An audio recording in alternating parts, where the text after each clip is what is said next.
Okay, I'm done with my little setup stuff. I hope everyone's doing well this evening. Ooh, actually, you know what I should check? It's been a minute. I should make sure my sound settings are the same.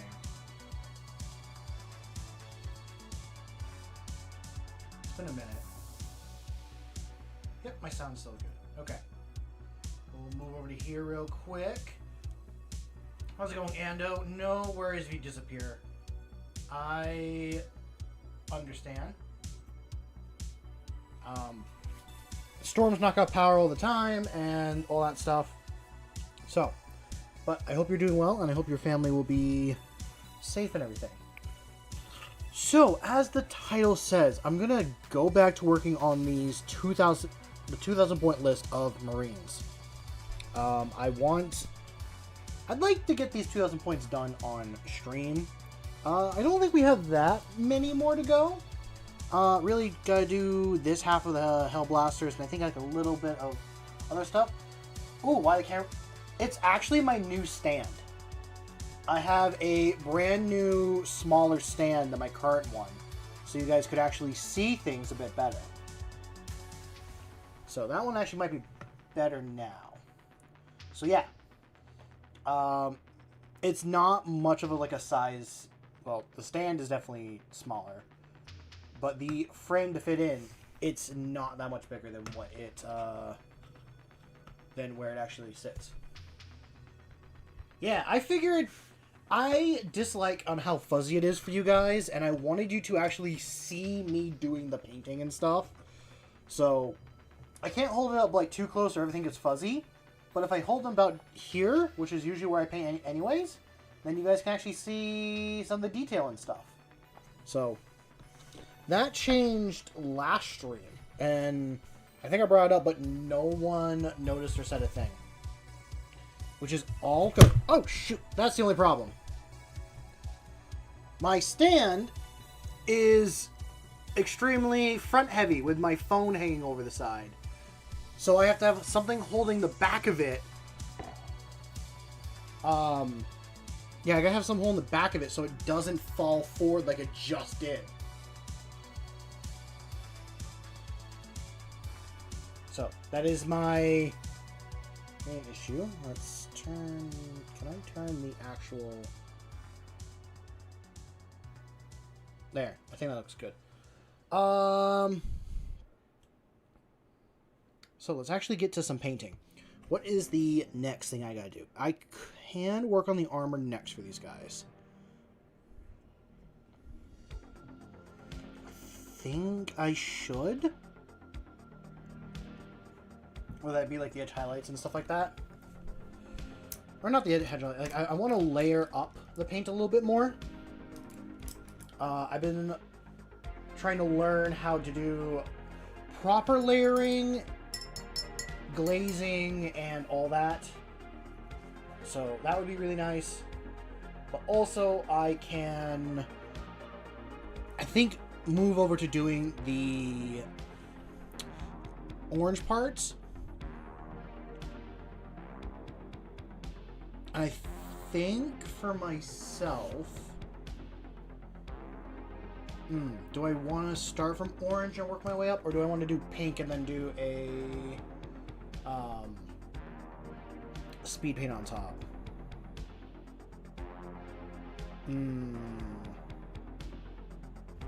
Ooh, you know what? We're gonna use the sponge. We're gonna use the sponge for this.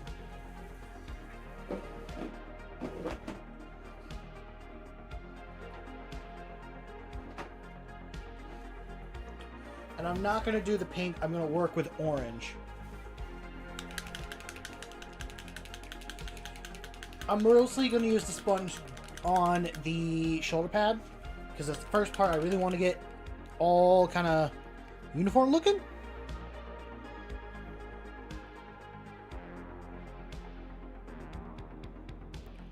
Go with that. But yes. Yes.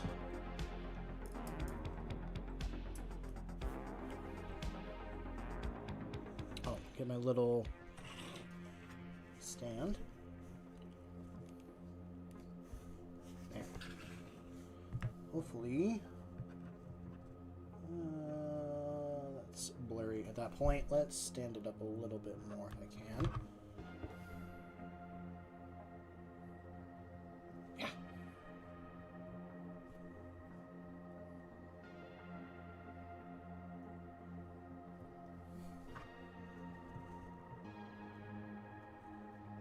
It's still blurry, but that's better. I can always bring it back down. Anyway. How's everyone doing? It has been a minute. Everyone getting ready for 11th. 11th is right around the corner. We have just over a week before we start. Well, I think for us here in the U.S.,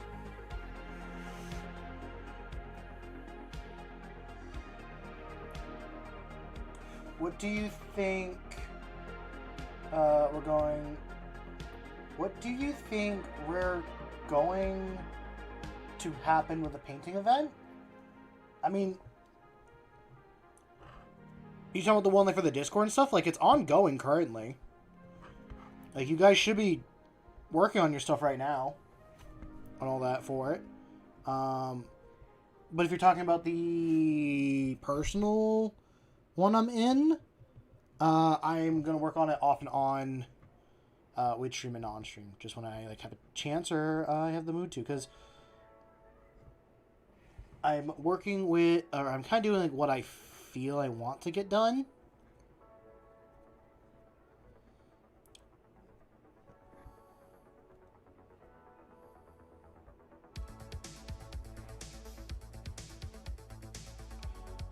Start.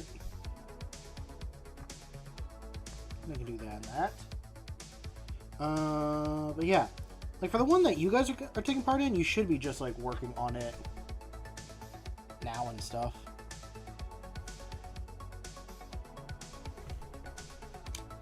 Maybe I shouldn't be doing the stand when I gotta keep switching like this so much. The holder. And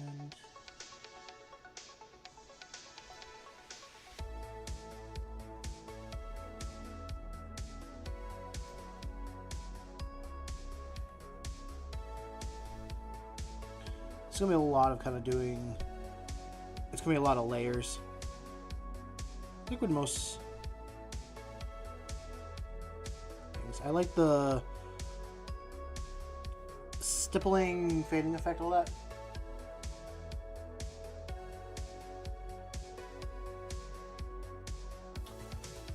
Oh yeah, when is that coming out?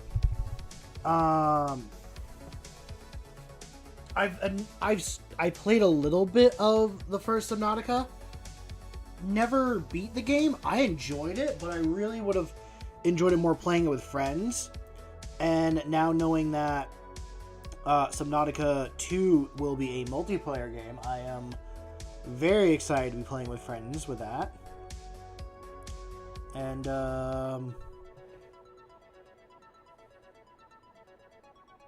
yeah, I'm like thinking what else I have to say. Below Zero looked interesting as well. I like learning about the lore of Subnautica on... I don't know all of it too much, but I definitely know aliens messed with stuff they shouldn't mess with and screwed up a whole planet that really should not have been screwed up. Almost like we should leave things alone that are none of our concern. No!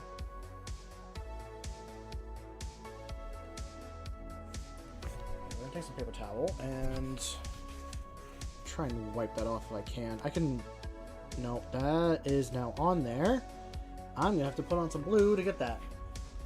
Hello, paint!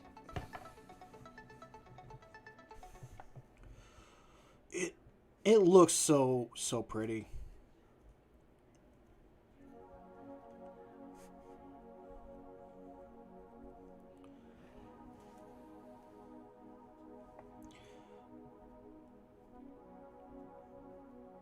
I need to be a little bit more gentle with this.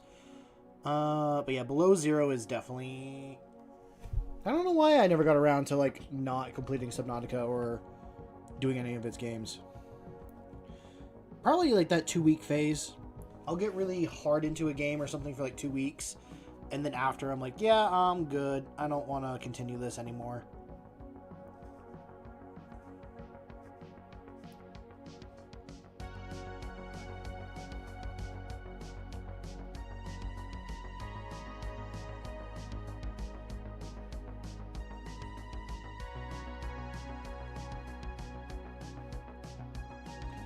I know nothing about Subnautica 2. I'm not going to say anything on it. I'm just saying I'm excited for it because me and my friends are going to play it.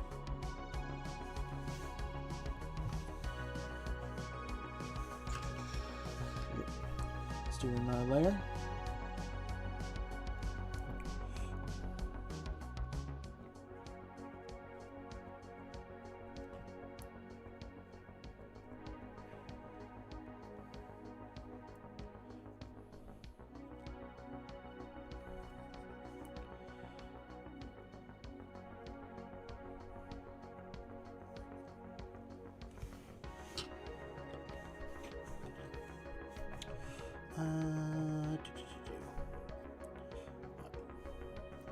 Yesterday for me was kind of actually yesterday was hot.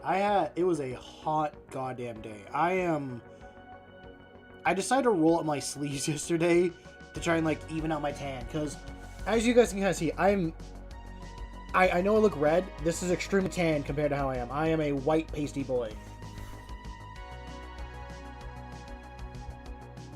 How's it going, Cry? I am working on some Hellblasters for my 2,000 point list and all that stuff. I am trying to finish up this list. All that. Played a 3-way battle today. Was very weird. Also got tag teamed a bit too much, so you had to lock in. Damn, Paint. Had to, like, do that lean forward moment. Also glad 11th isn't forcing on Tyranids because I can build up my army in much more peace and quiet. Oh, like how you're saying Tyranids aren't the main force. You're glad for that? Yeah, I think it's nice to have, like, each one be a different focus. I think I would laugh if they ever made Space Marines not the focus of... I would love Space Marines not to be the focus, at least in one box, just to see everyone's reaction. Like, what do you mean it's like Tyranid versus Orc? Oh, if they made one that's based off of the Octarius War, that would have been so good. Orcs versus Tyranids as a box. I want all the armies to get more sculpts. I want more new stuff to come out for everything. Maybe not Space Marines. Space Marines have a really good line of models. Maybe some of their older stuff should come back. Ooh, Death Guard X Tau. That would actually be really cool. I know they're never going to do that because they make Space Marines be the thing to get everyone in, and then when you see, like, oh, I want Space Marines. Like, I want to play Space Marines. And they're like, well, you have Space Marines with all these other cool things, but it's like, this is what I see in the commercials.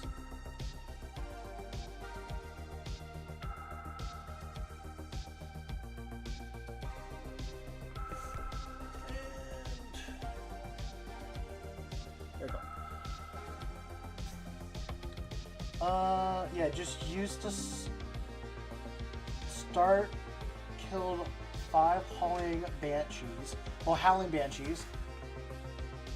Oh, yeah, this is your game. 2 more units plus a character. We had the rule that only one character that is a Crucible one had an epic monster, all this stuff. What's up, Shovel? Hope you're doing well. I think I'm going to do one more. Well, I got to do one more model, but I'll do one more layer of this orange, and then I will switch over to the lighter orange that I have.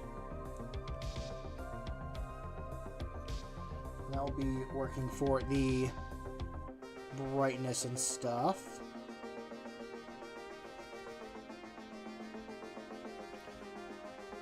This guy might not need it. Can also go with a brush a little bit, I think. Maybe. Maybe.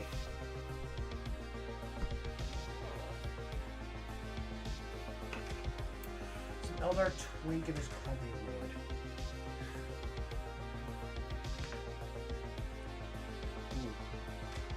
I want to play in more 3-person games. I like the idea of it. I thought about for the Crusade I'm running that the very last game we do is a 4v4. I'm not sure how that'd be. I might pass that along to the players and be like, yo, we're gonna do, like, how would you guys feel about doing a 4v4 game? If we get more people in... Oh god, what if we did a 6v6? Because this was also about my day yesterday a little bit. I met someone at the local game store that also goes to my buddy's game store. And they're like, hey, I'm into Warhammer. I'm looking for a game. And I'm like, hey, I'm down to meet you at a local game store and all that. Like, if you want to do a game. I didn't get there until like 6 or 6:30. Luckily, he didn't have a game on either. Like, I told him, like, hey, if you get a game in, that's fine. It's no, like, no worries. And he was like, he didn't.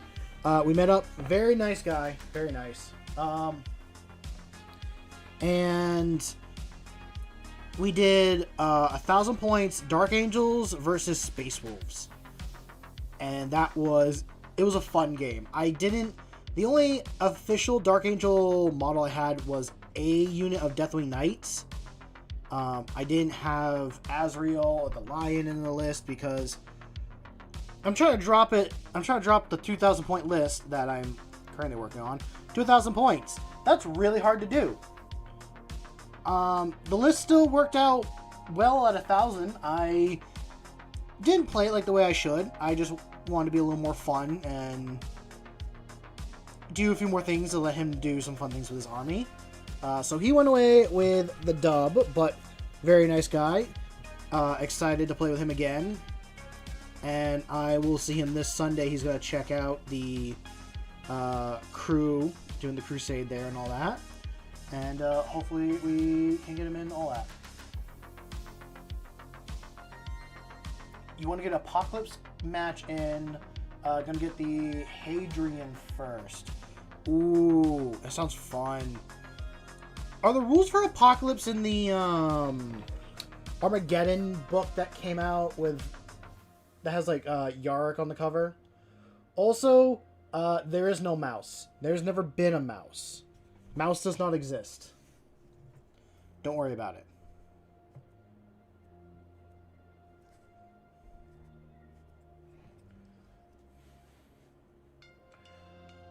Oh.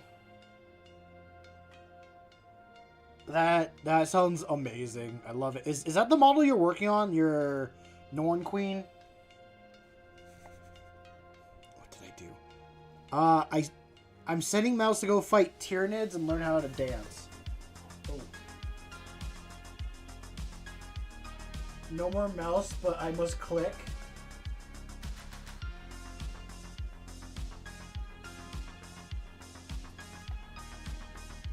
Mouse is off learning how to breakdance because you guys want him to breakdance. He's very stiff because he doesn't move at all, period. Actually, fun fact, Mouse is a powerful psyker. That is why he's able to fight off Ando's Tyranids all by himself. He's so powerful that their whole highbind thing doesn't work. Yeah, yeah, he's doing both. He's doing both at the same time. Mouse is a very, very skilled boy.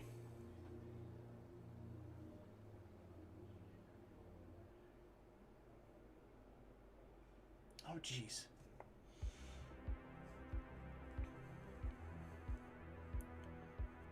And yeah, that is good coverage for my God. I just realized it is literally Kraft mac and cheese orange. I'm using Mouse is Emperor. No, Mouse is Mouse.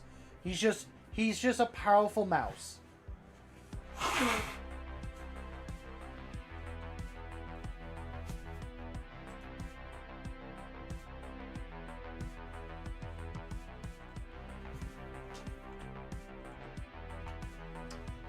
Ooh, cry. I did answer in Discord, but the answer is yes. Honestly, I would encourage it.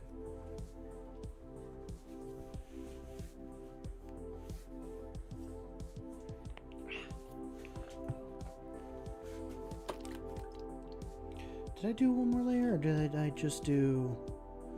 I think I gotta do one more. He is the strongest mouse. There's no other mouse that's stronger.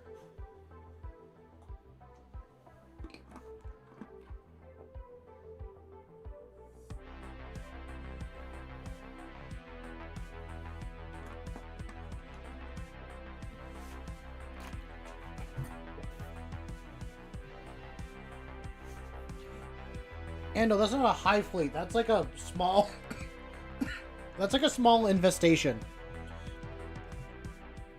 We gotta get those numbers up. Those are big rookie numbers you got.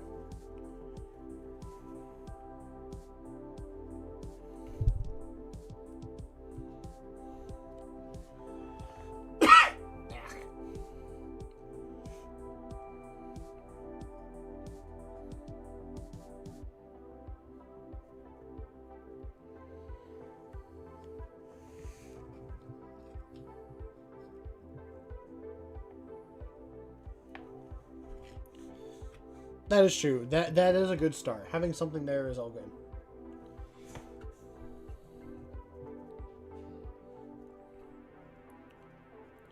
Well, I'm just saying, with the way you've always talked about it, I thought you had like a bunch of models. But it is good to start small. I probably should figure out to look away some stuff, and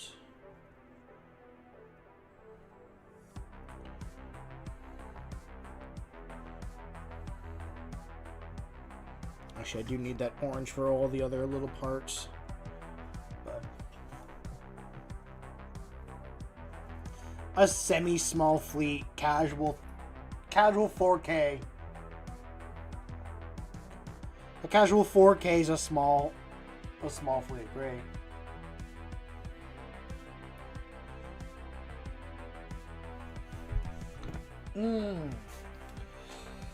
Ooh. I'm trying to think on what you could get to make your army, to like grow your army. I think you need a tank model.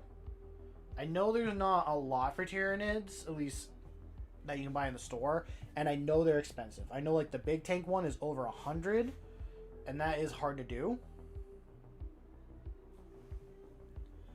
I would say like a Pilevor or the little tank model would be good.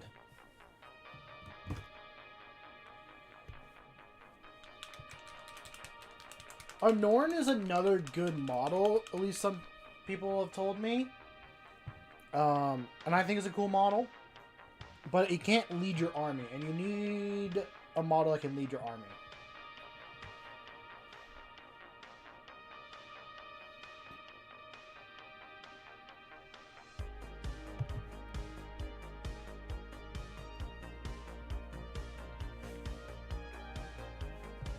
Actually, the Prime.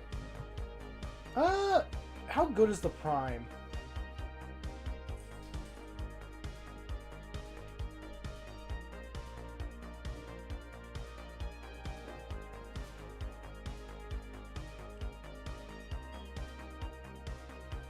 Yeah, but listen, do we listen to AI here? Well, I was thinking of the Prime with a whip, but I also think that got nerfed. That's not as good. Like, it's not good anymore. And I know the Wing Prime is a little bit tough to do for... It's tough to, like, make it lead a model, because it can lead warriors or the flyers, and that's about it. So it's kind of a tough one to, like, put in your army.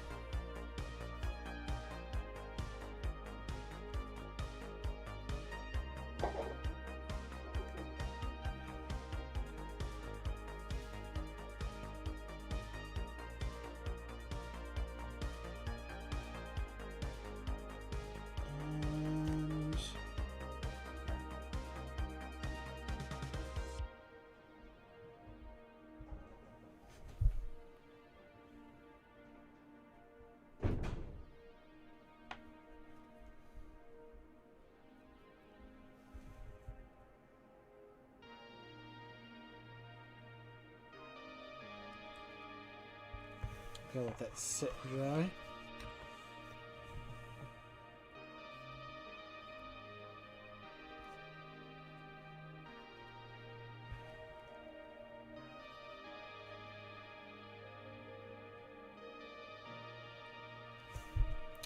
Ooh. That sounds fun, an endless swarm.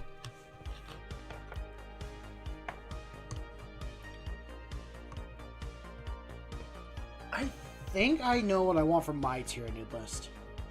I want a lot of little models that will pester my enemy. And then I want these big bugs that just kind of like sit back and make it a complete pain in the butt for my opponent.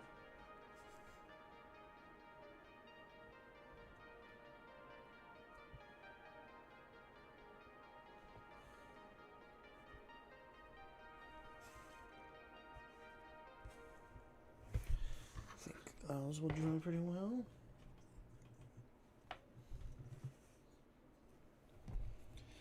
Like, I want to get a bunch of Hormigons because they're my favorite infantry unit from Tyranids. And then I have a Norn.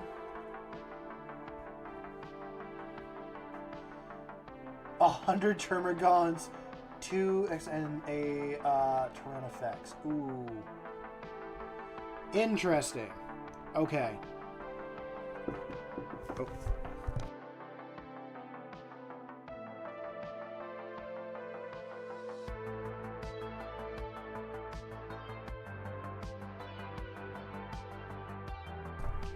Okay. Nice coffee. I saw your little video. Thank you for the shout out. You didn't have to do that. I appreciate it though. And your armature looks amazing. I hope you can I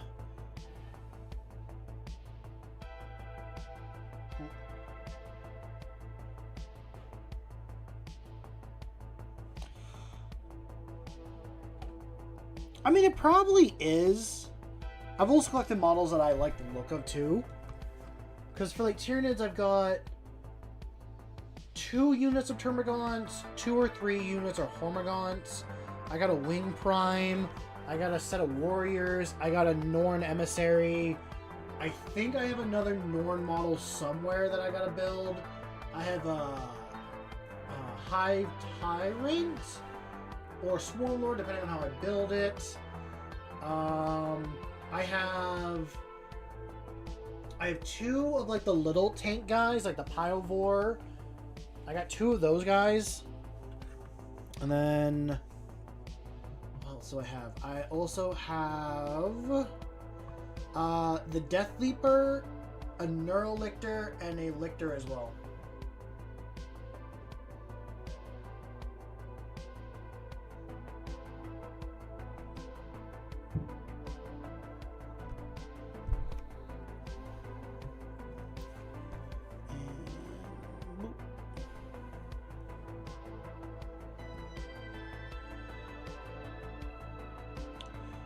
Oh, yeah, and I don't know if I said it or not, but I had a Unit of Warriors, too.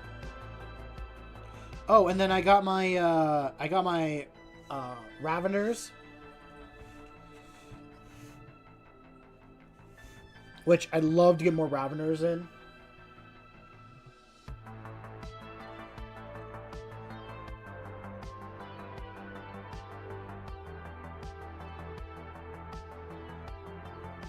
That's good to hear.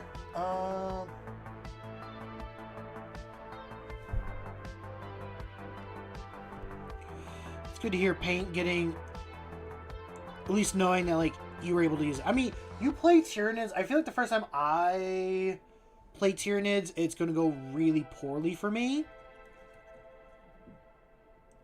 Because it's kind of the opposite of playing Space Marines. At least that's how I look at it. Like,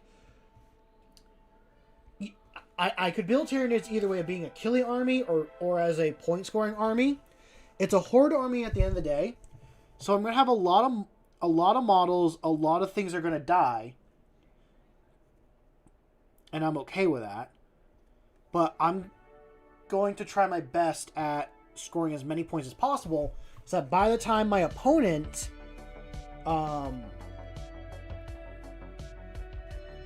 like, by the time the opponent wipes out half my army, by, like, turn 3 or 4, I'm already so far ahead in points that it doesn't matter.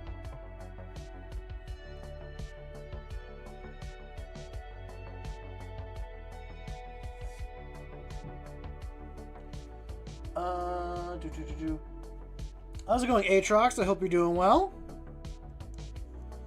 I think I'm about done with the sponge.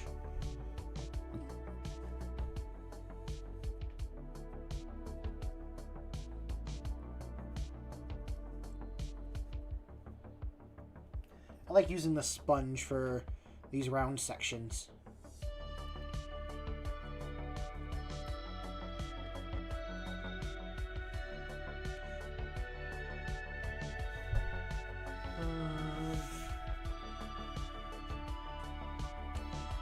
Ooh, there is another Tyranid model I do want to get.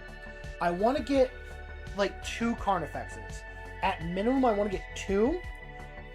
One's probably enough for what I want to do.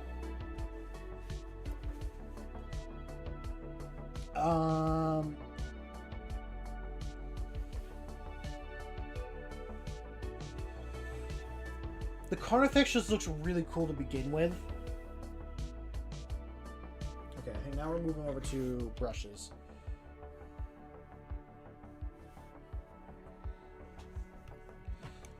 Also, I might start like a little solo thing where I play...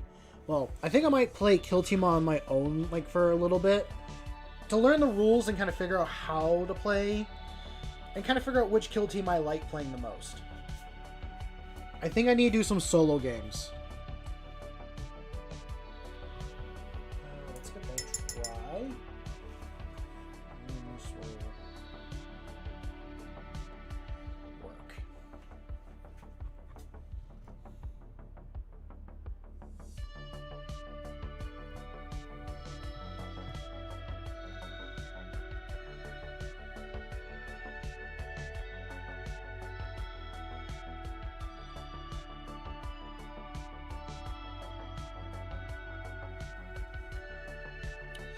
Yeah, I noticed that the warrior model is a lot older looking compared to, like, some newer Tyranid models. I thought everything already got a refresh, so I kind of hold off on buying any more Tyranids for a bit because of that. But I definitely want to get more because I think they're a cool model to begin with.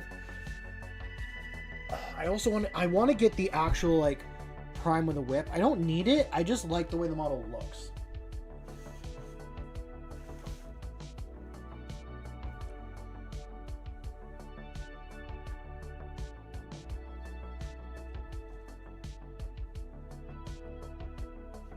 Oh, that sounds nice, Coffee. Is your mom a big, like, dragon fan? Likes, dragons and all that?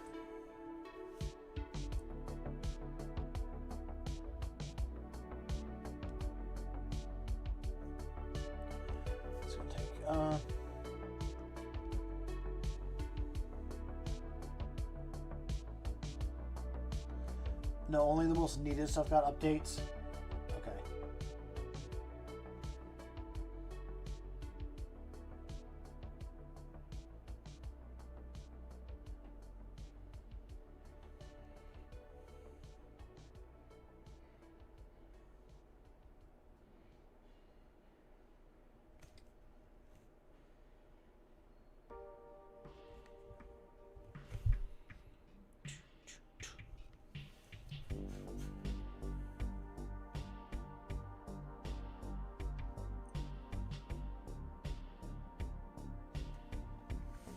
What's up, sweetie?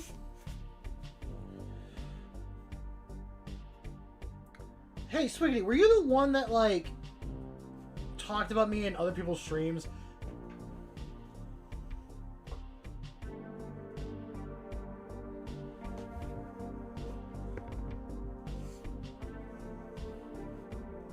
Like, were you the reason why that person came here? I know it probably doesn't matter. Oh, not your dodge? Okay. God. It's still like, I don't know. I get shocked every time like another like large creator comes here. I'm like, why are you looking at my stuff?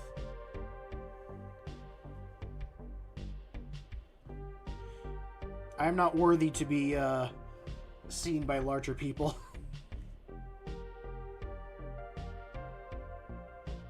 At least that's how I feel. And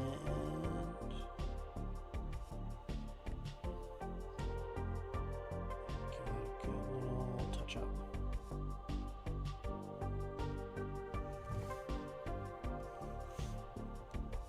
Is it really all the way back here that it still looks the best? Picking up at all? I realize I do pick it up quite a bit. So you guys still are seeing a blurry model at the end of the day, huh?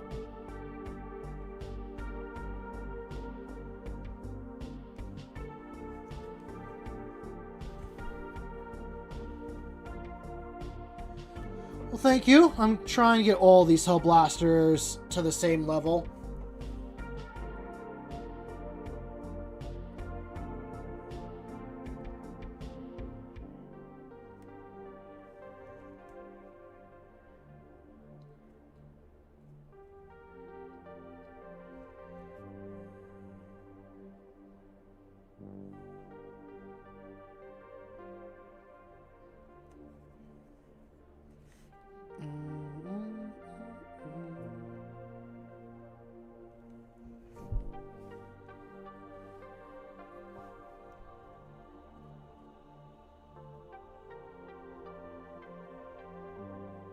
What?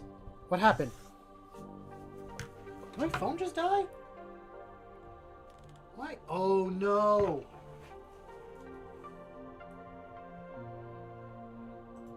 Hold on.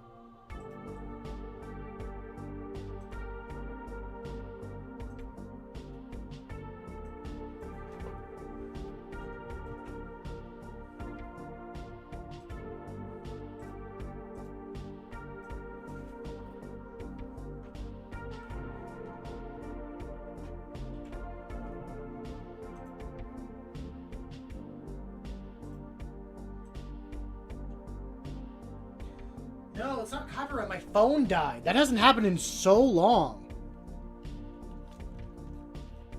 I plugged it in too, but it must not have been plugged in enough.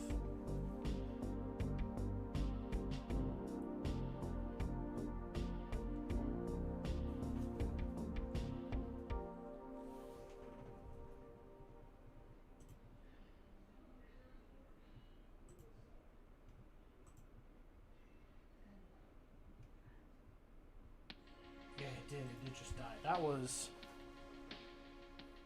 not good.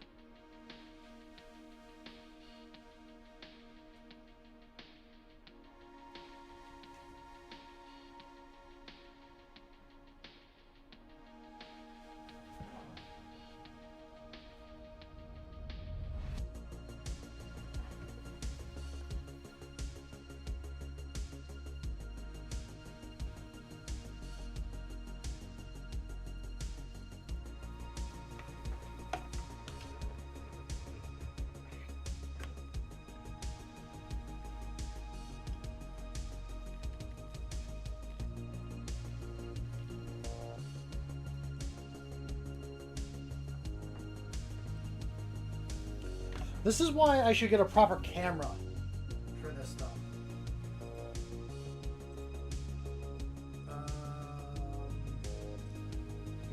Oh, hold on. We are back.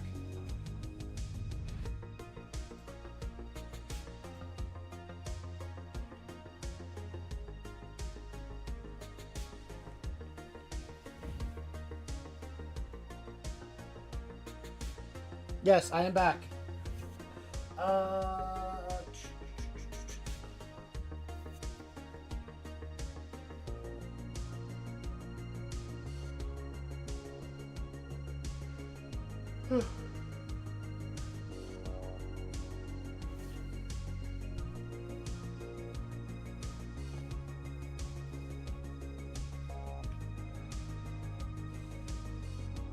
That's what I normally do when I had it plugged in.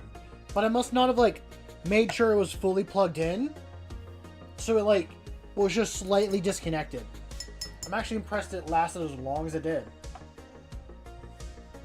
Because I started with, like, 3% before I started stream. So it must have, like, charged one point. And then, like, just loosened a little bit.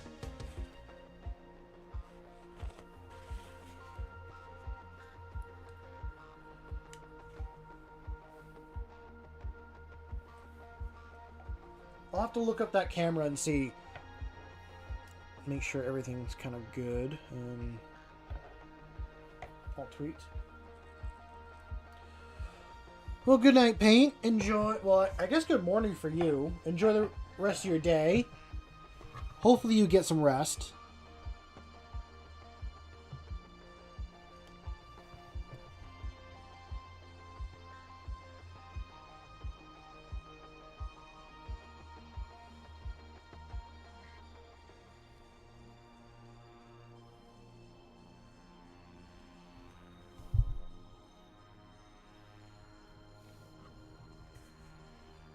Why did I have to do orange as my secondary color? It makes life so much harder. But it does look good at the end of the day.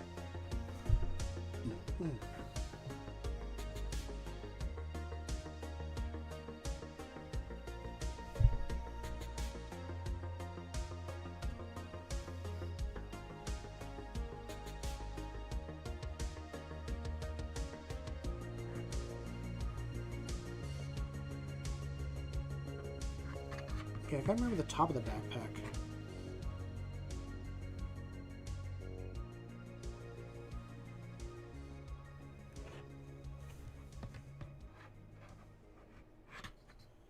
Hold on, let's make this even taller.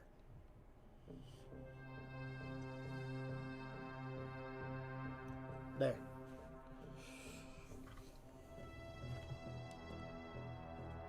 Yeah, I still like how the further away it is, the better it looks. But at least now I have room to actually stand this up and paint it a little bit.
That would be amazing.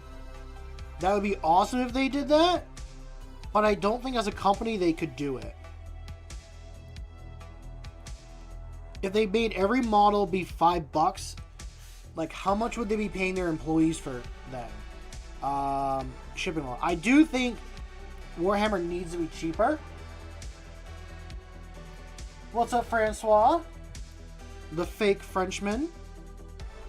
I'll probably say that, like, this is probably the last time I ever say that.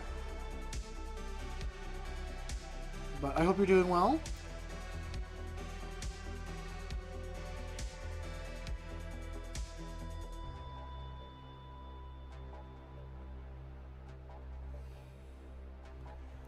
Oh, you meant lower the price of everything by $5.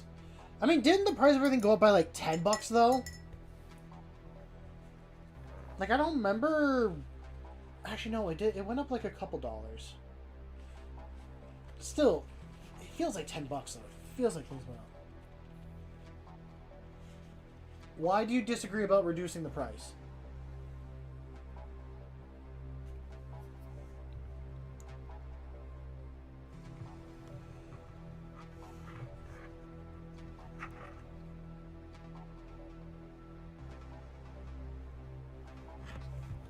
I need this dark one.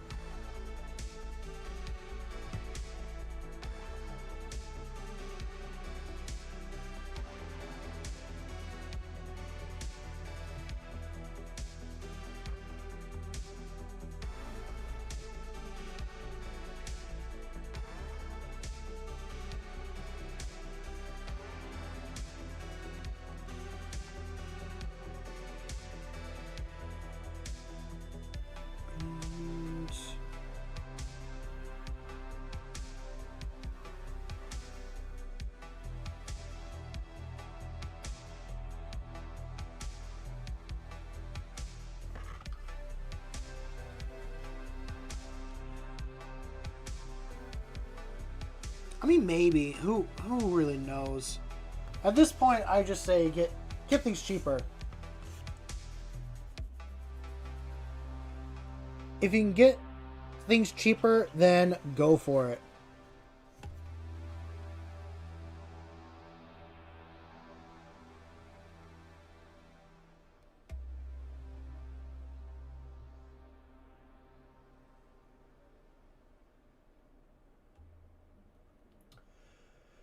With those specific people, no, but I'm also someone who wants to get people into this hobby and play more.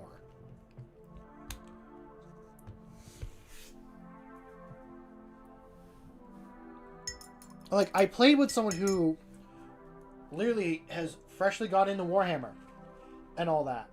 And we both agree that the prices are really high.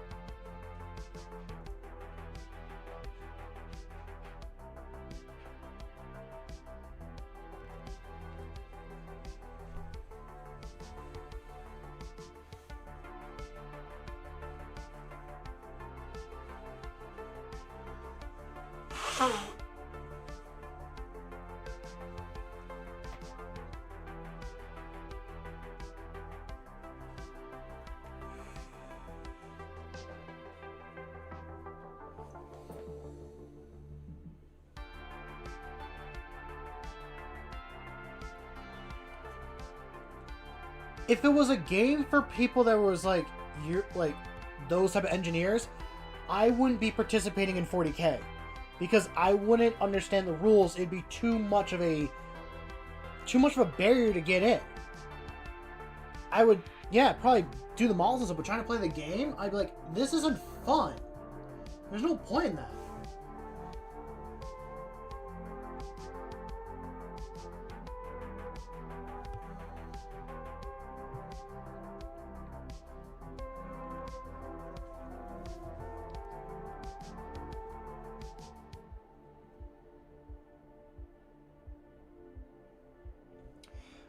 I do think that's a little bit weird. Because I thought they'd have more like clothy and all that stuff. But you know what? Maybe the hoof is just more of an efficient way of traveling.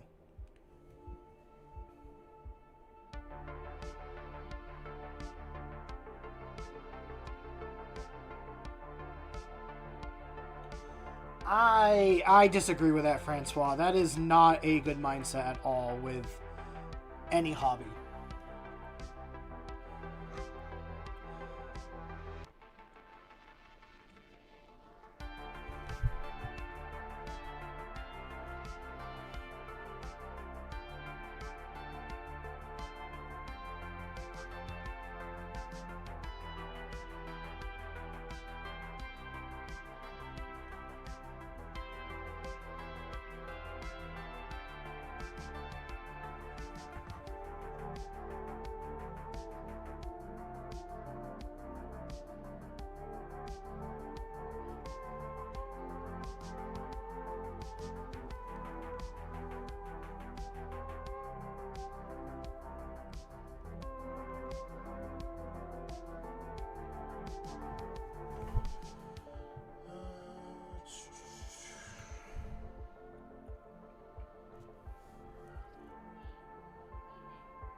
Eldar. Eldar are my least favorite, and it's mostly just because of one, like, it's one person I played against, and it's because they're good, which is why I've disliked the Eldar.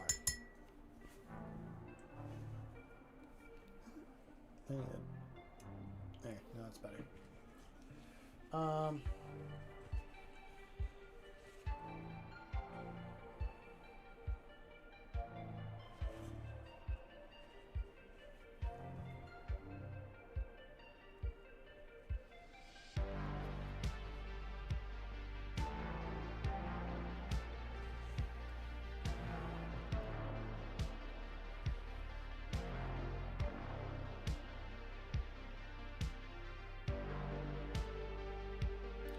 I do think the Eldar are still like a cool faction, and they're still a cool army. It's just when I see Eldar, I'm like, oh, I'm gonna have a rough time no matter what.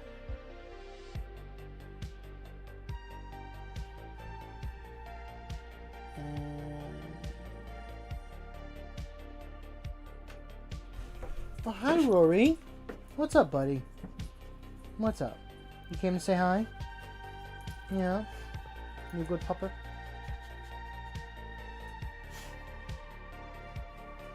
Good boy.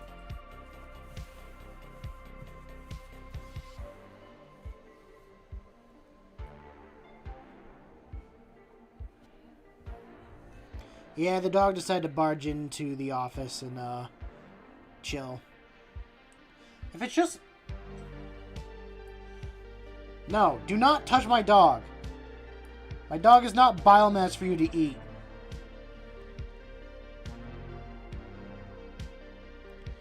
No dog ever is biomass for someone to eat.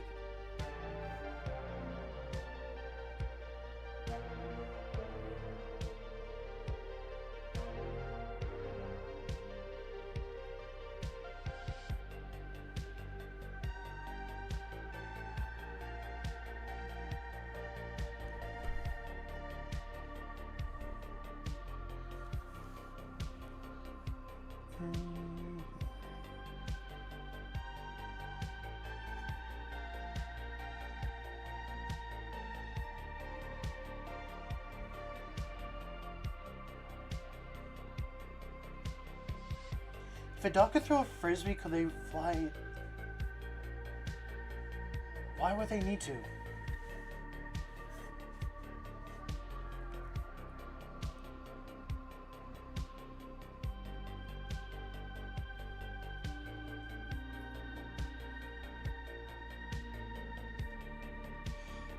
They are definitely a finicky model. They're a finicky model ready to put together. Some of them. I haven't I only built like 1 or 2 Eldar.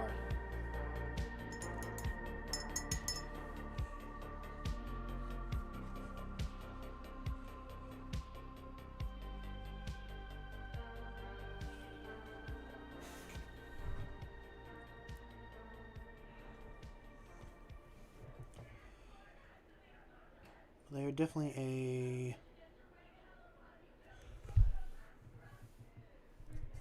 Oh, the pack.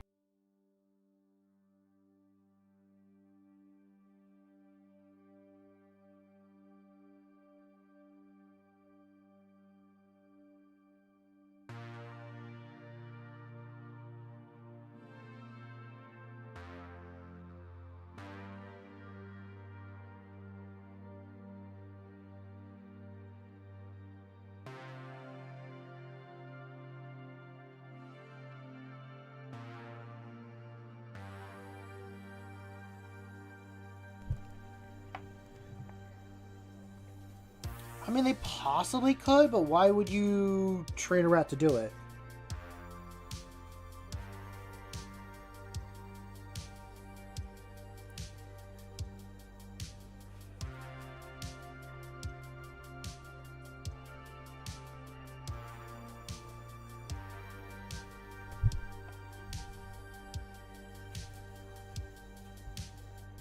I mean, why... At that point, you're just trying to do artificial intelligence with more, like, steps. That's honestly what you're trying to do, like, if you were to do, like...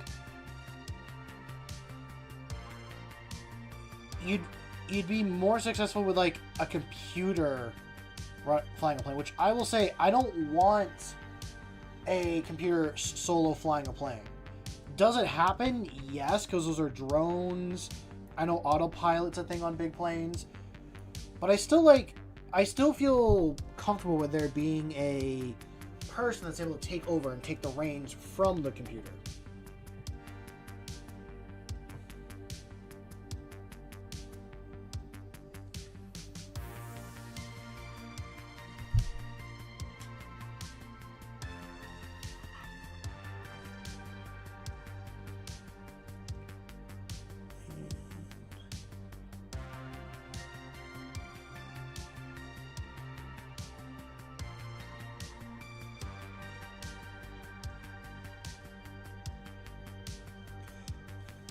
No, I'm pretty sure computers are flying planes nowadays.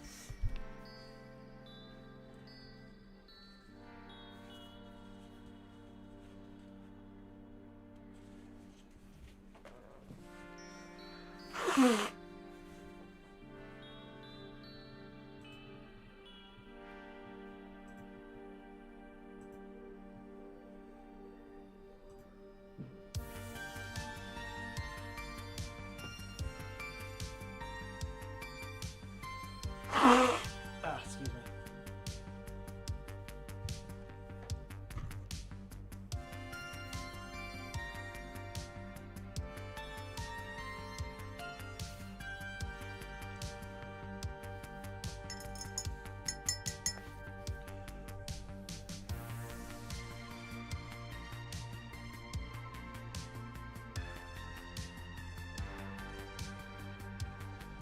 No, Francois was like thinking more if a rat was flying a commercial like jet and stuff like that. The hassle of flying would still be there. Like you guys are probably thinking a small plane that has a rat brain flying a plane. And I'm thinking Francois is more thinking a larger plane with a bunch of people in it. And it's a rat flying the plane. So still being a passenger, still going through the, like, TSA, airport stuff, all that stuff is just not,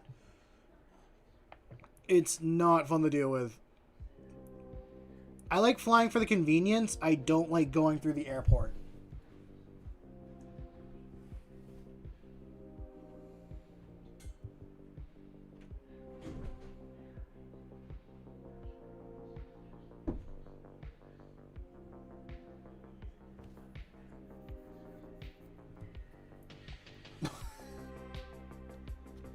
With polite rats. I don't know about that.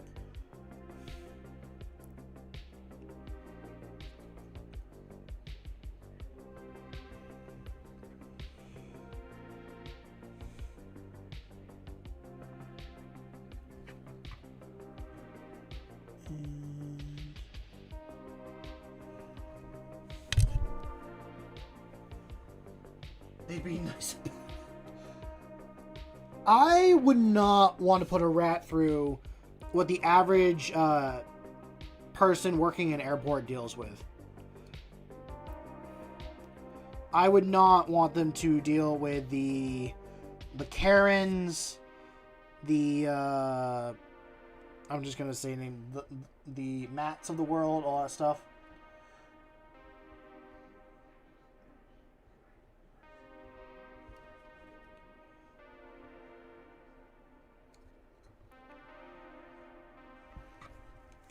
I was gonna say, people suck. We really do suck at, like, as a collective. I like the individual, but as a collective, we're eh.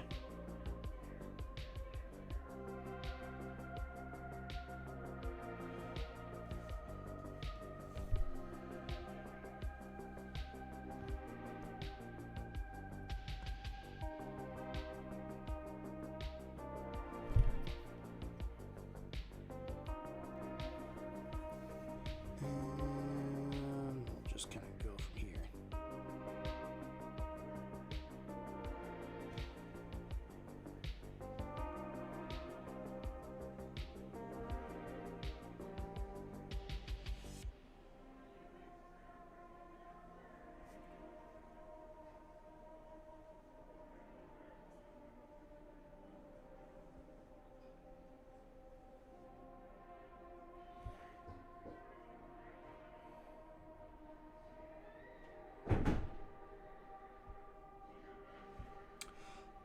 Ooh, Ando, here's the question.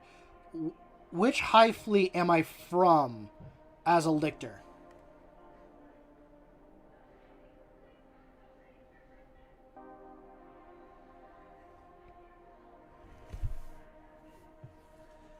Because depending on the High Fleet, like, there's really only one High Fleet you would send to deal with anything from the warp.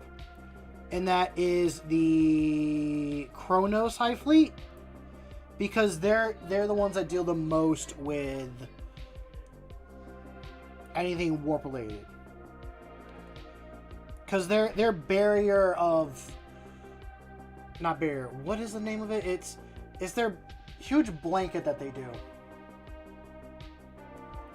Okay.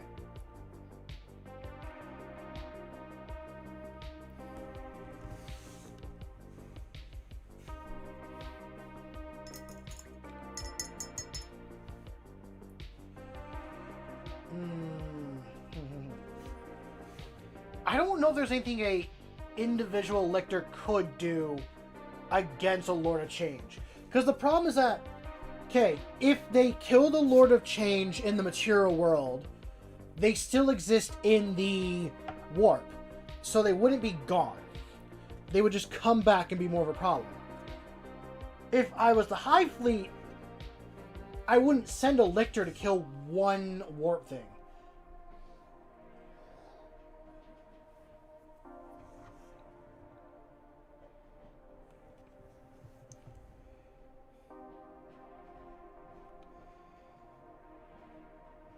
I could use the lictor to disrupt and kind of become a pain for the Lord of Change for a while, so that they're distracted, and then while the lictor is doing what it does, I then have Kronos go in and start pretty much removing the warp's ability to, like, come into the material world. Whether that is removing the things that give them power, or finding some sort of way to permanently shut them out of the material world. That is the true two trains of thoughts.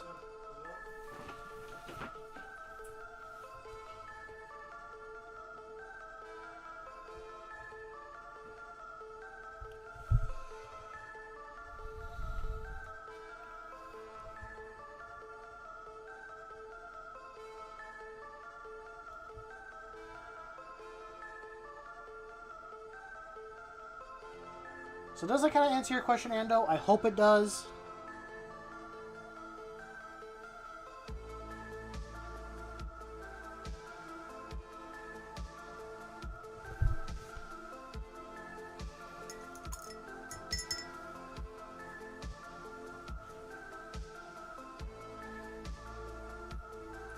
I mean, what's the lictor's job? The lictor's job is to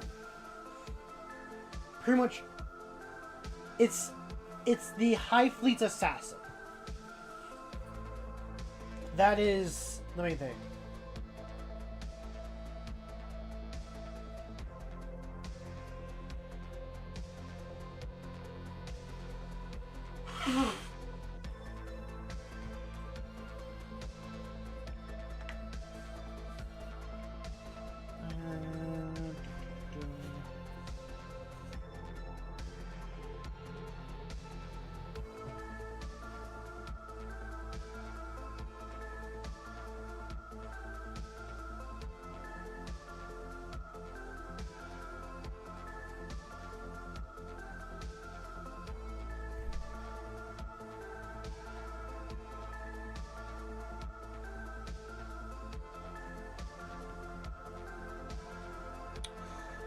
Ooh, I was actually reading a Imperial Fist book today, at least while at work, or listening to an audiobook. It involves the Imperial Fist, the Raven Guard, and the White Scars. And they're going against the Word Bearers. Hi, Rory. And I think it's a good book. It follows a Primaris Lieutenant.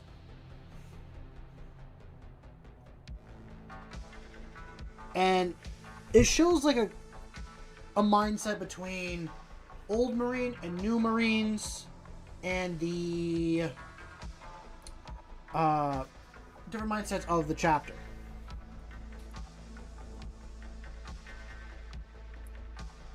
Like, yes, you could boil down the Imperial Fist to being, okay, build a wall, defend all that. No, they're about building defenses at the end of it.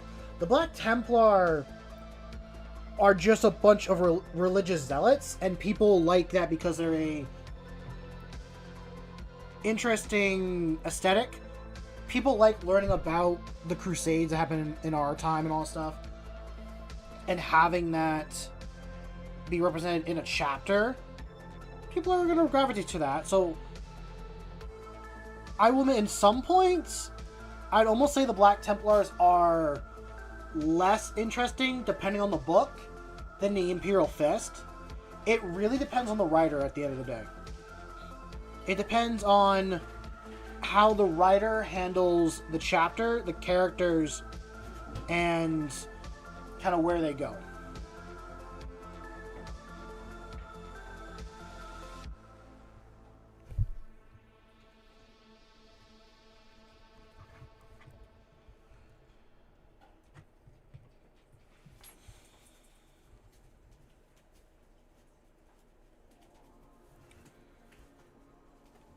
But also, people like making fun of things to begin with. They're going to poke fun at whatever they can. So if they can just be like, oh, Imperial Fist, all they know is to build walls and stuff.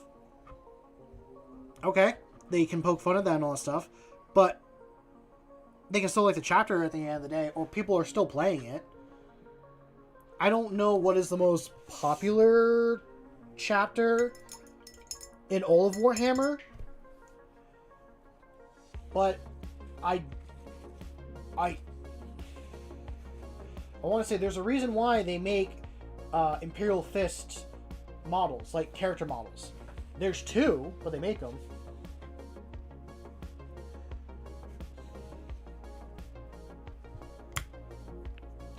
The Imperial Fist.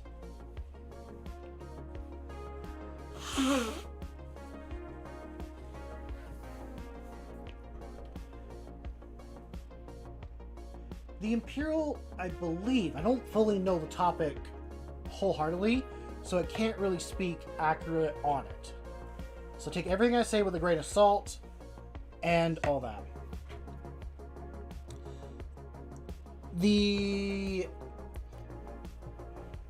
They're good at like defending or thinking defensively, to at some points being a detriment. Like that wasn't the case with the book that I was reading, or that I am reading, which I do recommend. It's a good look into word bearers.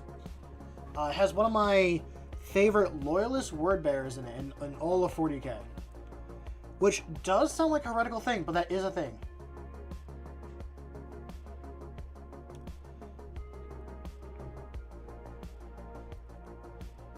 God, I lost my train of thought. Where was I? On why they do it. Like, when the Emperor was designing the Primarchs, he knew that each of them need to be a specific job. He couldn't have them all do the same thing. He was going to need some of them to be engineers, builders, and some of them to just be the warriors.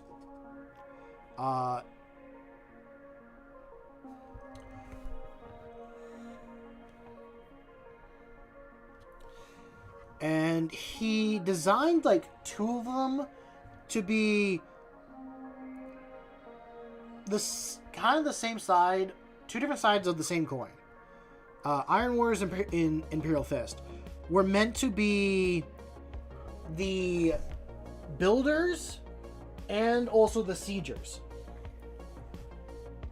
Imperial Fists are better at building than sieging, but they can still siege. They understand how a defense might work, and then they can go in and like dismantle it.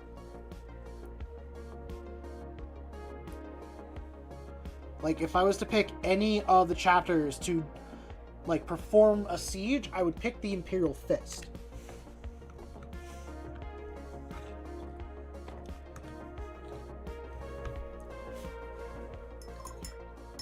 And that kind of goes for the same mindset with the Iron Warriors. Iron Warriors are more focused on dismantling and doing the siege warfare, but they still build really impressive things. I know it might sound like I'm dancing around it. I'm trying to stay focused. I'm also trying to get my thoughts together fully as well.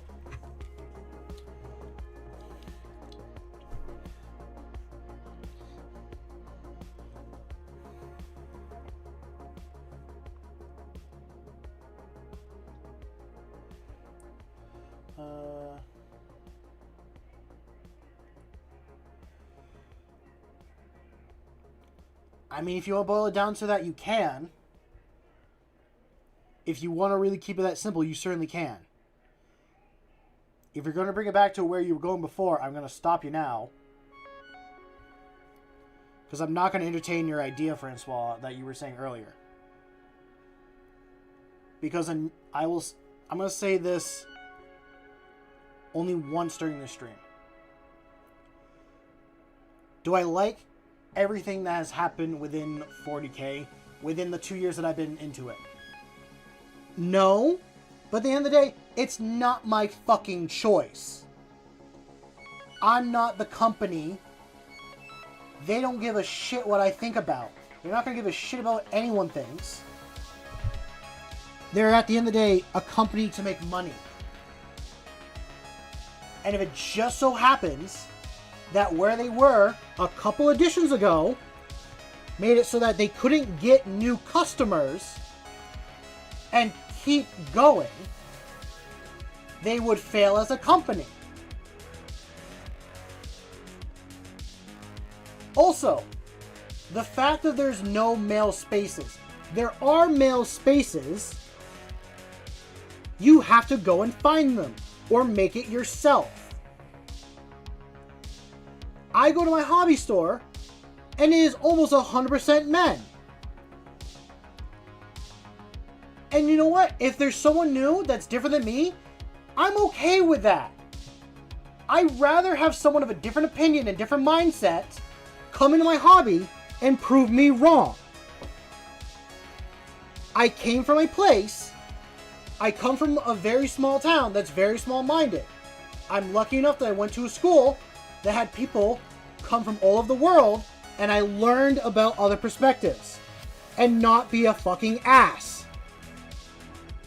So, when you come in here and you have a mindset of gatekeeping, it makes me annoyed and very upset, because that's not what I'm here to do. That's not what I agree and That's not what I agree and stand behind. I'm sorry if that's not what you like, but there is a door, and you can certainly go. I will apologize for my swearing, but when you... I'm getting more frustrated because of the way that you're talking about it would make it so that I wouldn't be in this hobby that I enjoy. I wouldn't be here.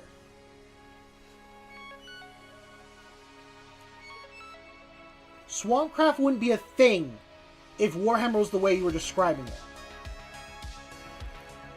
And I'm sorry if that upsets you, but too bad.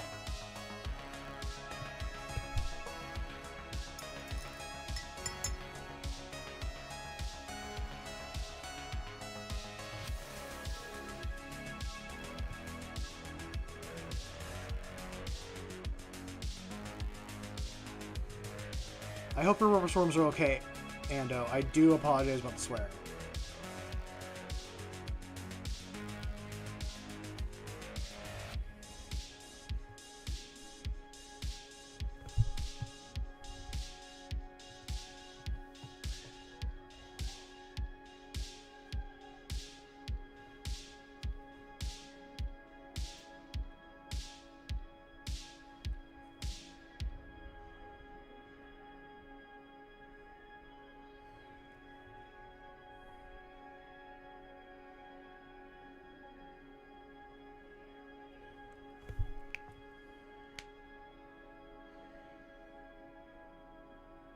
You're just looking at the day sheets and then you hear this in the background. It's all good. Yeah.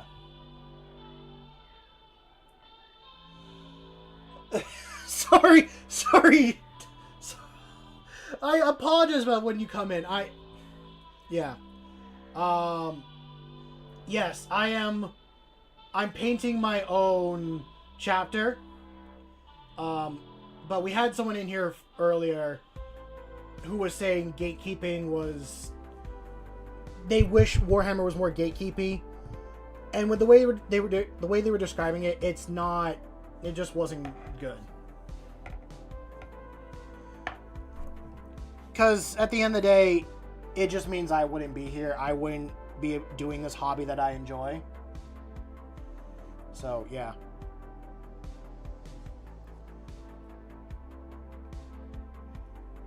So, I apologize for all the new viewers that heard me swear and do all that stuff, but most of the time, if there's someone who does that, I'm going to not entertain their thought or engage in the conversation because they're just looking for a platform to talk and discuss. So, Coffee, if you're still here, I appreciate you talking and saying something. I was noticing I was choosing not to entertain it.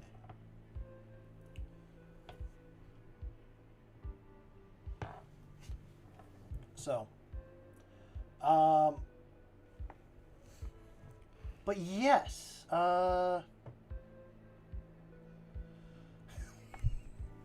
that's all good, Dingo. How is it in the land down under? Also, yes, this color scheme I'm painting is my own chapter, so I'll actually put these to the side. I got this look out here. I know his colors are different. I might change it that. But that's a speed paint. I made it. Okay, staying focused. Let me pull out... Where is it? There is a model I want. Here it is. Actually, I'll do two. So, yes, I paint a... I paint my own custom chapter. It's based off my 3 favorite colors, which is kind of obvious for my little character, is orange, blue, and green. So my second company to 10th, I do in this blue, orange, and green. I do green for the eye lenses and the guns, and I do cobalt silver for all the metallics.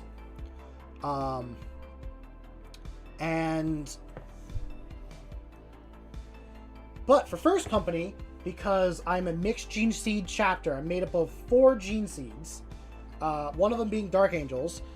I do my first company in full black armor with blue as like the cloth and the trim a little bit, but still going with that cobalt color for metallics. So, yeah. I did steal this scheme from a homebrew chapter called the Seraphim of the Abyss. I was going to make that be my chapter before I came up with this color scheme. And I made a few models, realized I wasn't happy with the scheme, so then I wanted to put something that was like myself on the board. So I came up with this scheme, and this is what I run currently. I didn't want to strip a bunch of models because one of the models you saw I did for a art competition, and I was really, I still am, I'm really happy with the way that model turned out because it was my full heart into a model, and it was the best that I could do. And I was like just over a year into Warhammer.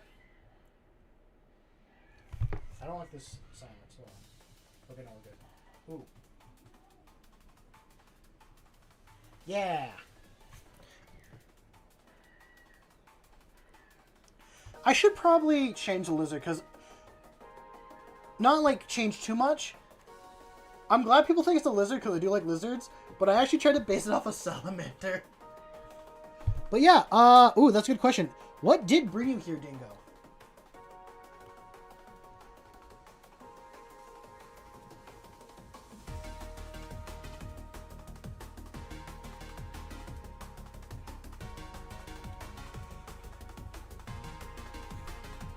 Also from Australia. I don't think I've had anyone from Australia. I've had someone from Japan before.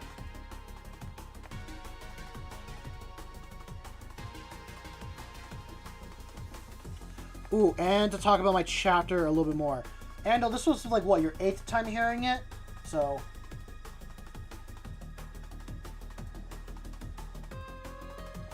Aw, well, I appreciate that. Well, I hope you enjoy the content and everything here. And again, I do apologize for my little outburst. I'm glad you tune into small creators and all that, because it is very tough for people out there. For me, I don't care if I make it big or not. I'm just here to be a silly goober and have fun no matter what. But I know there's some people that do try their hardest and will never, not never, they never make it beyond 100. And they can put out the best content possible. And I really, really want to see more people make it. Ooh, Ando, are you pulling out the notepad and paper?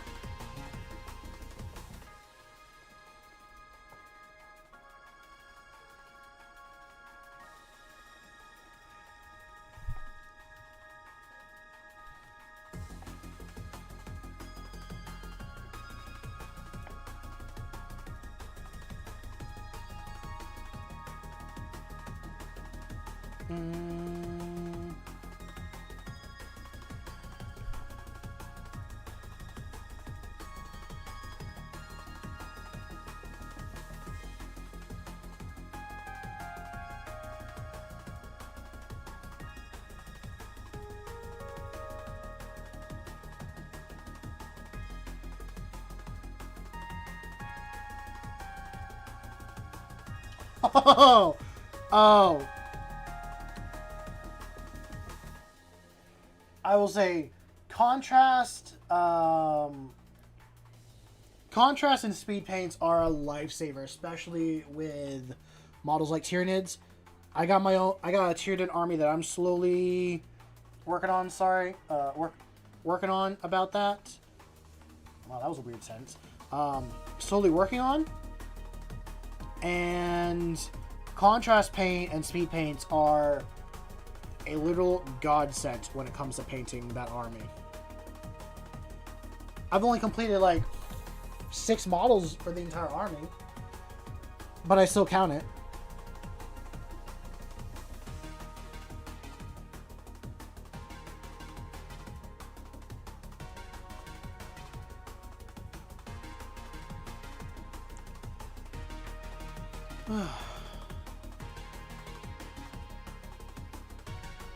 What color scheme do you do? Oh.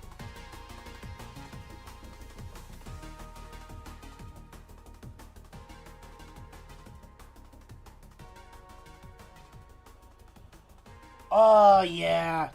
Custodies are... That's another one I have. Custodies are really fun, but they are very limited in their range.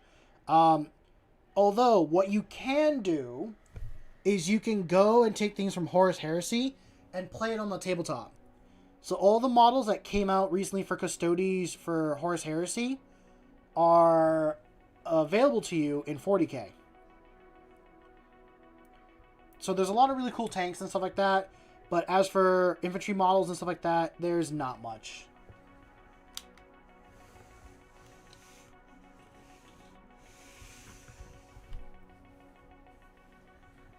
And no eating the new people.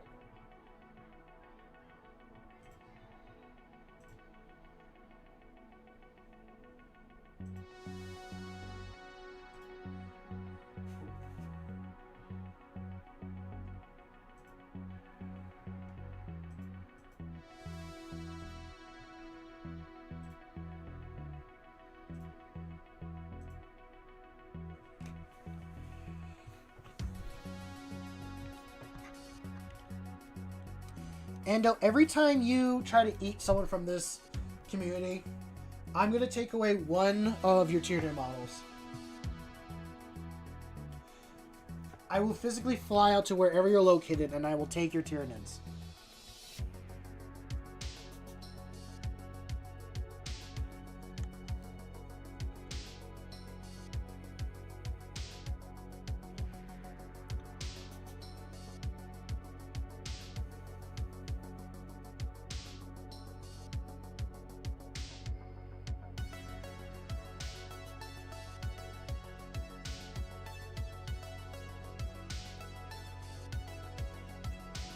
Angels of Death are very, very fun.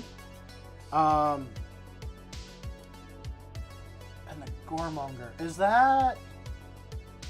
Is Goremonger like the Berserkers, or is that like an actual specific model for them?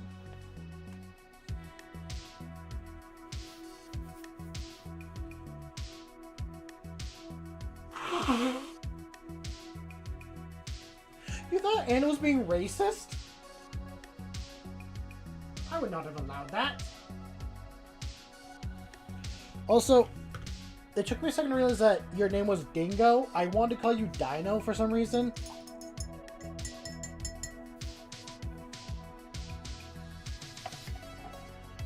Aren't they like dogs that went like feral?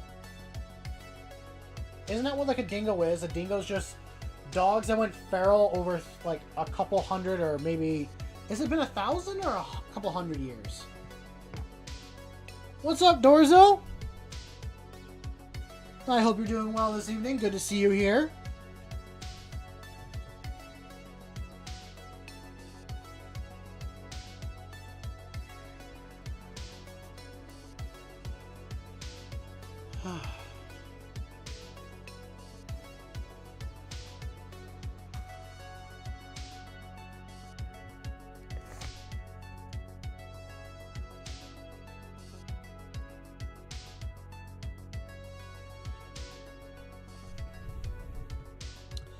How do things go on the Forge World today, Dorzo? Ooh, nice. I have not seen many Mephiston models, so I am excited to see that. Clarification, is Mephisto a librarian, or is he a captain of the Blood Angels? I know he's a psyker. This is kind of why I ask if he's like a... Like if he's from... He is the librarian. Okay. Just, I see him and he doesn't have like the iconic blue armor of librarians. He's got that red armor, which honestly, I think looks much better than blue armor. I didn't realize librarians were supposed to be adorned in blue armor.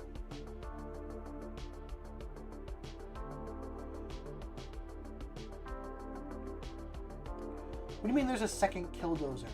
Also, dingoes are, they're native. They have been since ancient times.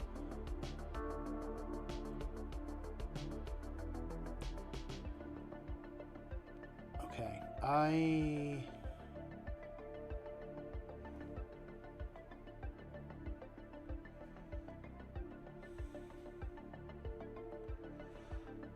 Yes, he did. Okay, so I know a little bit about Mephiston from Isaiah and Coda. I haven't seen any of their videos in a while. I hope they're doing okay. They talked about the Blood Angels, and I think Mephisto was one of the special characters they talked about on Discord. I don't remember though. No, not on Discord, on Patreon.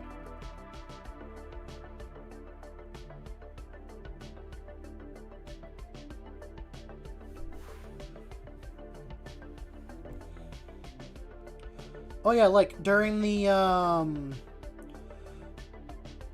Siege of Baal from like the Tyranids and stuff.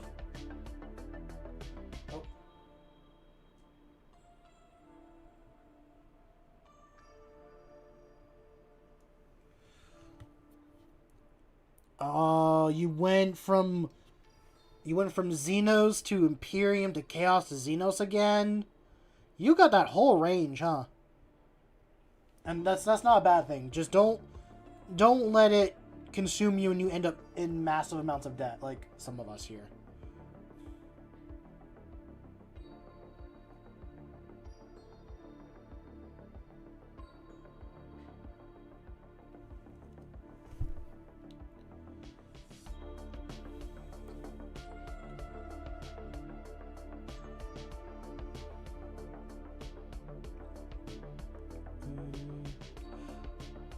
Oh, but I think like during... Oh, it's the Devastation of Baal. That's what I was thinking of.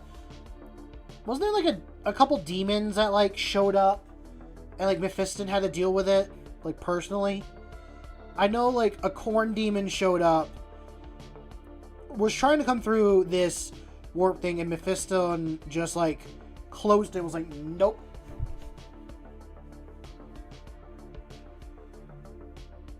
You got your Vindicator built, now just a Lancer. Ooh, nice. I have a Lancer. It sometimes serves me well. I think I need to stop buying infantry, and I need to start buying actual tanks for my army. Because all I have built is a Gladiator Lancer, Impulsor, and a Land Raider Redeemer. Or just a Land Raider in general, because I can do a Crusader or Redeemer. But I think I need some other ones. I don't usually gravitate toward vehicles with Space Marines. I always go more toward the infantry.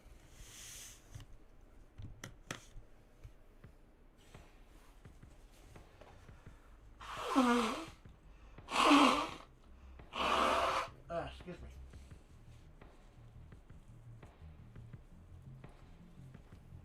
I was talking about detachments last night with some of the Warhammer guys at the store.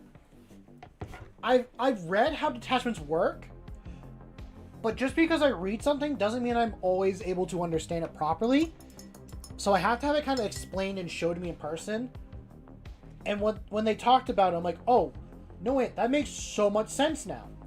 So all the good detachments for, so every single good detachment, in quotes good, whatever GW considers, is worth 3 points. If you want to go with a somewhat meh detachment, it's 2 points. And then you can use... So every time you play, you have 3 points to spend if you're doing a 2,000 point game. You can run like the Gladius detachment, that's a full 3 points. That's the detachment you're running. If you wanted to run like another one, and it's a 2-point detachment, you then can go to a 1.1 and add stuff from there. You're not adding everything from like that 1-point detachment, but you're like able to add some stuff from the way it was explained and I understood it. Right. Slowly building the Tau army. Started with a kill team that you can play with. In the meantime, you have about 700 points right now. So you're gonna buy is the Combat Patrol. Nice. Are you gonna try finding the older Combat Patrol or the newer one? You might end up buying the newer one just because you're new to it, but if you can find the older one, I think that's the... A lot of older Combat Patrols are better than the current ones out there. There was one for a while that was good, like...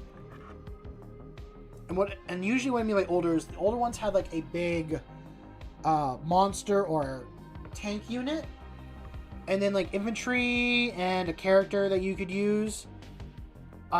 Example, the Raven Wing one that's currently out there.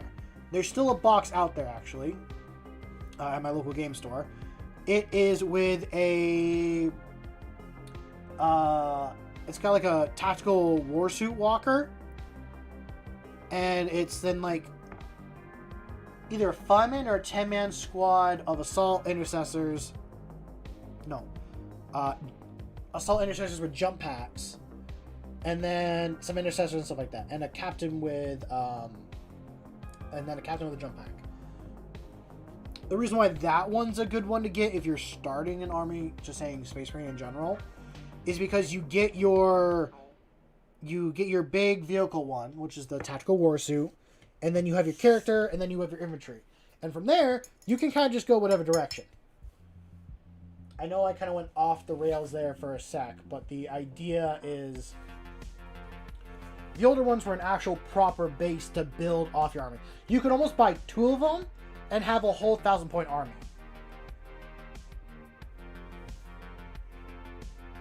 I don't know the Tau one very well. I don't think you could have done that with any of the Tyranid ones.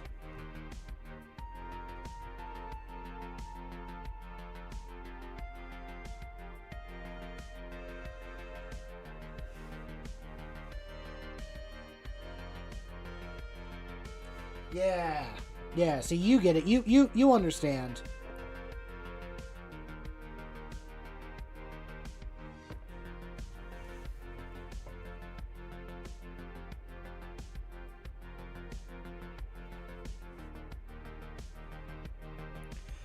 I wish GW still made like...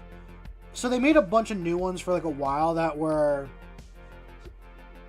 for like specific ones. The newest Salamander one was pretty blatant. Yeah, that was kind of like the one that popped in my head. Is like, I wish they still made the chapter specific ones for people, because if they wanted to do a certain army, then they could kind of go there and go with it.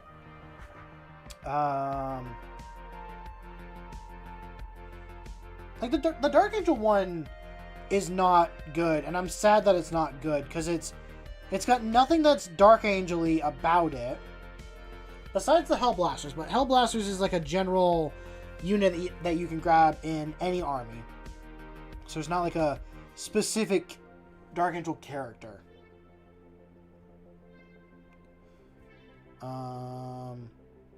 Like it's not like the Black Templar one, where it comes with a Crusader squad, and then Sword Brethren, and then a Emperor's Champion. Like, that is a full Black Templar one.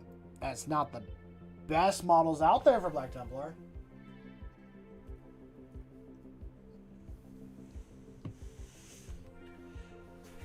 The Dark Angels it's difficult, I'd say, for their Terminators, unless they did the plasma weapon for the Terminators, which then makes them the Deathwing.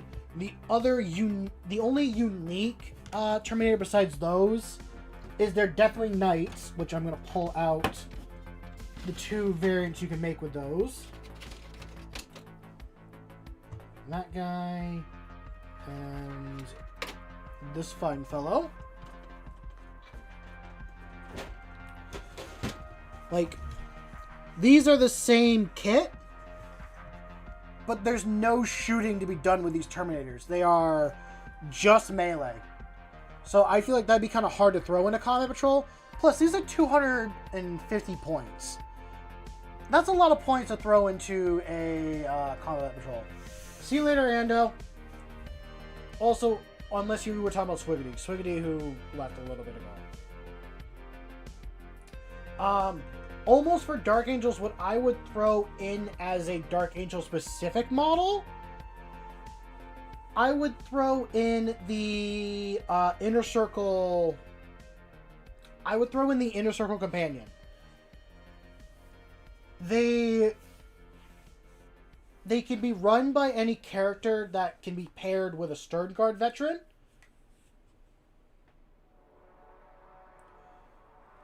So yeah, then if they want to do Terminators and do the like plasma upgrade for it.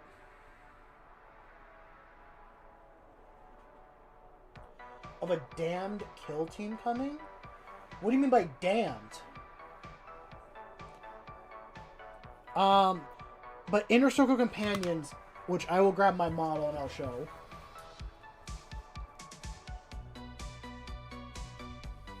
Oh, like the Damn Legion? Legion of the Damned? Oh, that'd be cool.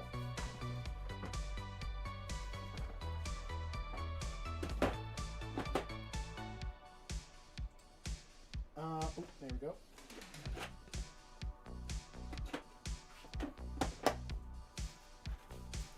So, if I was to build the Dark Angel one for myself, I would almost remove the Blade Guard and switch out for a 3-man squad of Inner Circle Companions. That's what these guys look like. These are our Dark Angel specific unit.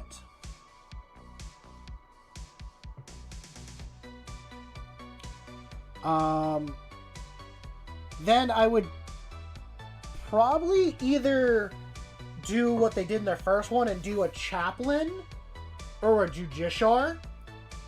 Probably more a Judiciar than a Chaplain, but the problem is I'm now thinking of making a good Combat Patrol. But a 3-man squad of Inner Circle Companions is 90 points, so it's 10 points more than the Blade Guard. I would still keep the Hellblasters. I'd probably do a 5 or 10-man squad. Make it be a 5-man. Still have the Intercessors, or do a 5-man Intercessor squad, a 10-man squad of Hellblasters. You said Judiciar. I'm going to place mine right here. And then if you could, because I think it's 180 for this 5-man unit, do the Deathwing Knight Terminators, not the melee guys, the ones that will have the plasma weapon. And that's what I would almost do for a Dark Angel one. This is my little custom, in quotes, Judiciar. This is literally just a Chaplain that I put a shield and a sword with. And I've run this guy as a Judiciar in like every game I played. He works amazing in games for me. I've not run him as a Chaplain once. I mean, maybe I have once, but not anytime recently. So he's actually going to sit right here for me.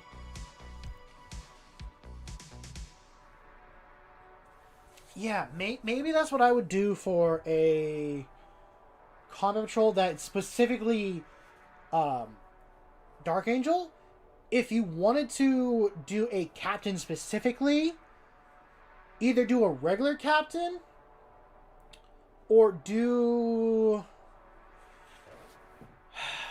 I almost want to say a captain with relic shield, but then at that point, switch out the inner circle for. We are going to quiet that down for a second. I knew it. There was an ad coming.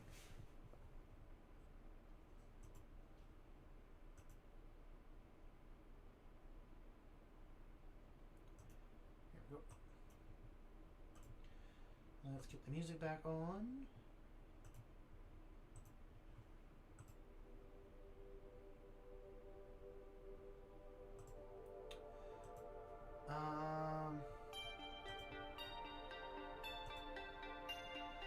Yeah, if you really wanted to do a captain,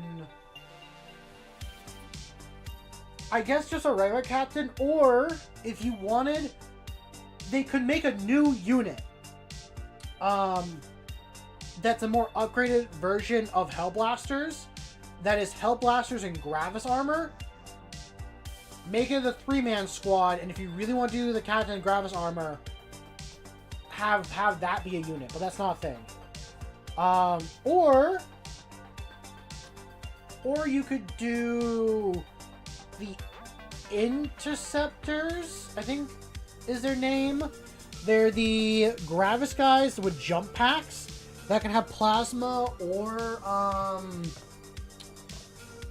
bolters. Obviously, if you're doing Dark Angels, you're going to do plasma, because that is just straight up the better option. Yes, the Inceptors.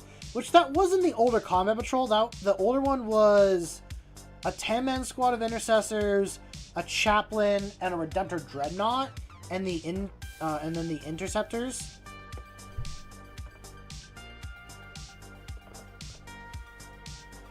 They are very cool. Now I want to grab mine out of my collection and show them off.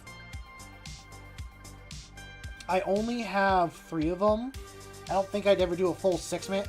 I want to have 6 of them just if I ever want to do a 6-man squad. But that's kind of like a hard thing to bring to a game, I feel like.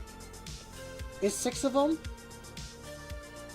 Unless I was specifically doing a speedy, like, fly army, which I'm kind of tempted to do. Because I want to do a captain with a jump pack, and then 2 squads of assault intercessors with jump packs, and then a couple other things that might be fly. I think would be cool.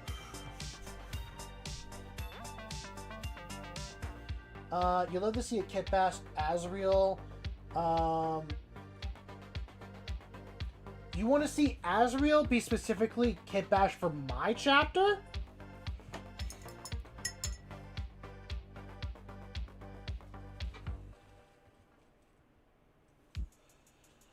And to be honest, I'm not fully sure of the aesthetic of my chapter either.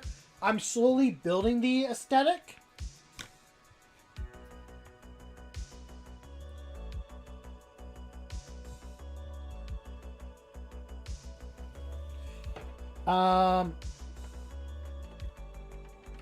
But I do have an Azrael for my army.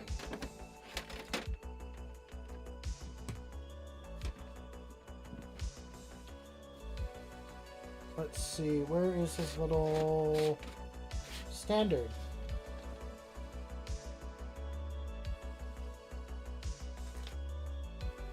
I was gonna take his broken flag and paint and put it back on.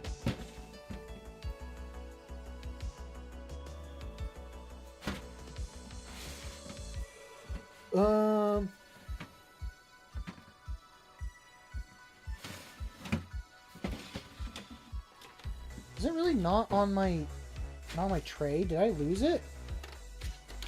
Did I lose Azrael's little flag? God, I hope not.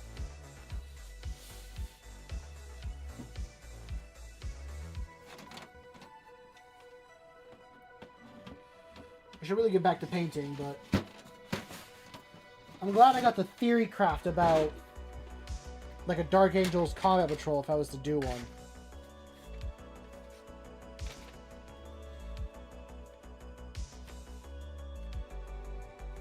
That little guy?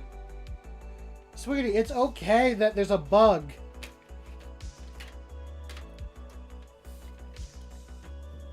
I saw all your messages, but it's okay. It's just a bug. I know Ando's the bug guy, but we don't gotta worry about, like, alerting Ando.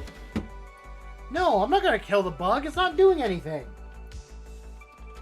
It's not a Tyrannid.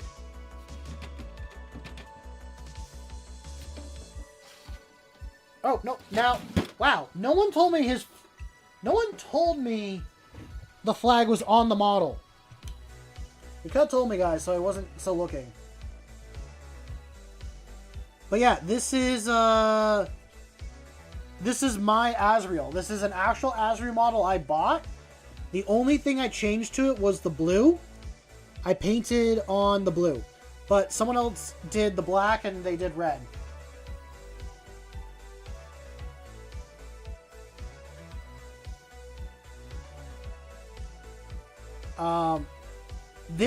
I do use this guy in games. I actually... So this 2,000 point list that I am painting up, I used it in a tournament, and it's a fun list, is all I'm going to say.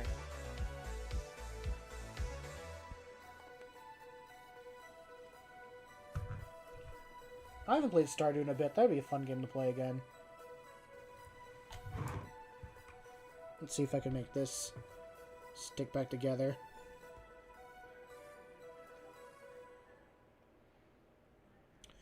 So, the 2,000 point army is... I'll start with characters. So, I have Azrael, a lieutenant, a Judiciar, and I have Lionel Johnson. Those are my characters for my army.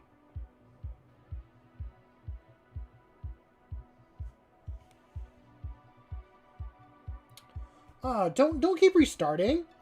What you should do is you should have a world that you play, but then if you can't remember how to play, you start a new one, and then you go back to your older world and play from there. Okay.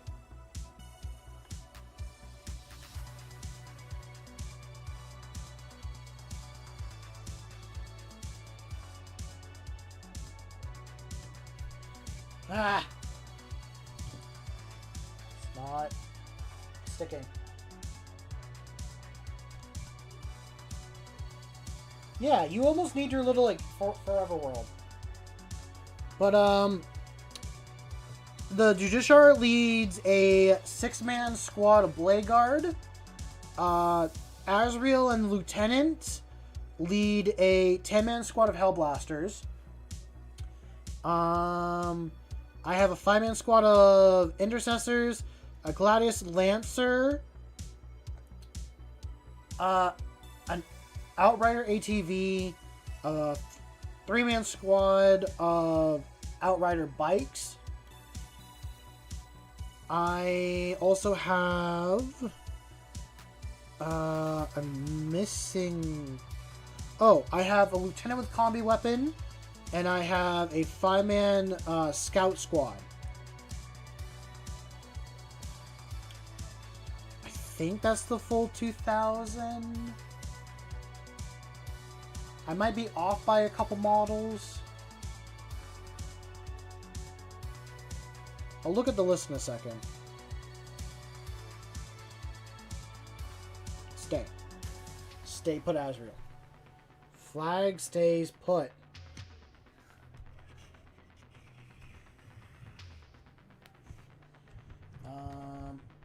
Okay. Quick look at the list. List is... Oh, and then 2 units of Deathwing Knights. 1 with maces and 1 with swords. Yeah.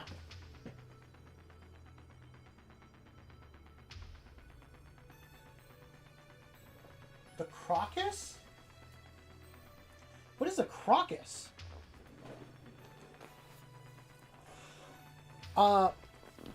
Besides... So, I used the Warhammer app, but this list was actually made by someone else.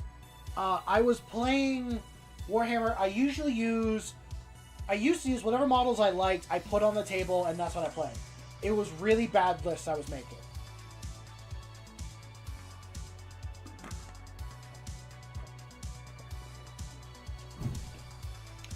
Like, really bad.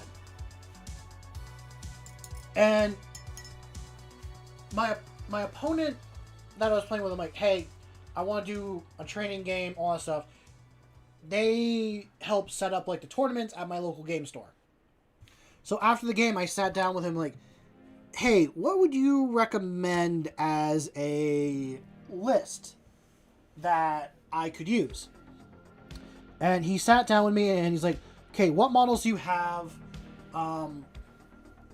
And all that stuff. Like, we went on... He recommended looking at tournament list and kind of going from there to see what models you have and see how close you can get. So he went through and he's like, okay, do you got this? And I'm like, I got this, this, and this for models. And he's like, cool, perfect. So then after that, he was like, this is the list you're going to use. For a while, and I mean like 2 years, I like refused to use named characters besides the Primarch in my Space Marine list. I don't know what it was. Actually, I do know what it is. It's because I like playing Crusade and I like having these no-name captains and stuff like that become these cool models, these cool characters. But that doesn't matter on, like, the table with the tournament and stuff. So he's like, you got to get over at that. You got to use it. I'm like, okay, fine. I tested, or I played a couple games with Azrael, and I'm like, why was I so stubborn about it? Because Azrael does 2 things that makes the Hellblaster unit really scary. Well, he does one thing that makes them scary, but being paired up with the Lieutenant makes them even scarier. So first off, Azrael gives you 2 command points every single turn. Well, he gives you 2 command points on your turn. So already off straight up on the bat.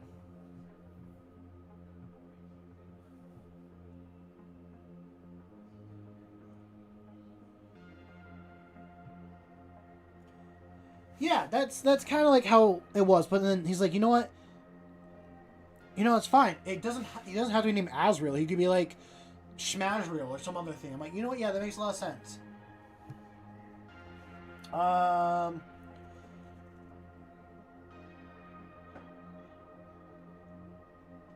So, anyway. Also, Azrael gives the unit he's leading sustain hits 1. And sustain hits, as you know, is when you roll a 6. You add a dice back in for every 6 you get. And the Lieutenant gives lethal hits to a unit that they're paired with. And a Lieutenant can be paired with a Captain or Chapter Master character. Or Chapter Master model, which is perfect, because that's what Azrael is. He's a Chapter Master. So those 2 together, the Lieutenant and Azrael giving lethal and sustained hits to a 10-man Hellblaster squad is scary. And for a while, I wasn't supercharging my Hellblasters very much, because I don't like losing models. I didn't want to do a test and explode and all that. But the thing with Hellblasters is that when they shoot and they die, they shoot on death. So if you lose you're always shooting twice with Hellblasters. Like, even in your opponent's shooting phase, they shoot your Hellblasters, you can shoot your Hellblasters back. You don't even have to shoot them at the model that killed them. You can aim somewhere else and take something else out. So, these guys as a 10-man squad became... They're very dangerous. They sat in the back lines for a bit, waiting for the right opportunity to come out and blast my opponent.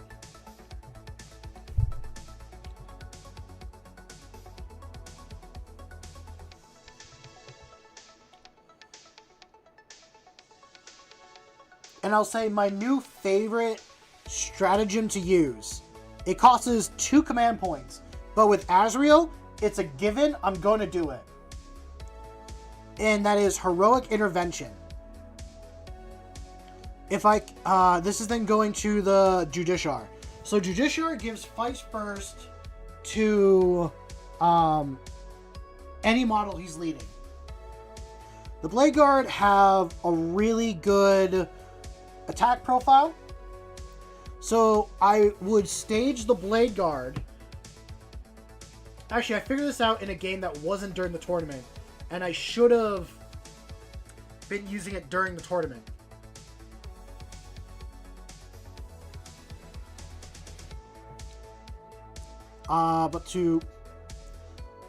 So like my enemy unit would charge a unit that I had in the open. They would then be within 6 inches of my Blade Guard unit, or if that. I would then countercharge with my Judiciar. One, he gets fights first in general, so even if you charge him, he gets fights first. But if you also, if I'm charging you, then I fights first. I'm going in, I'm wiping. Judiciar also has precision on his weapons. So if I'm lucky, I can take out the character in your unit.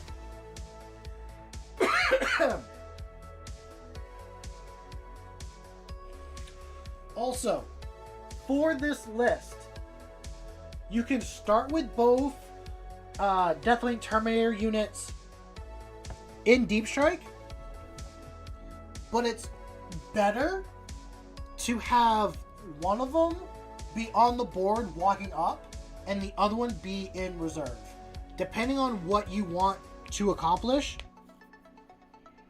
So I'd have like the sword Terminators be out on the board.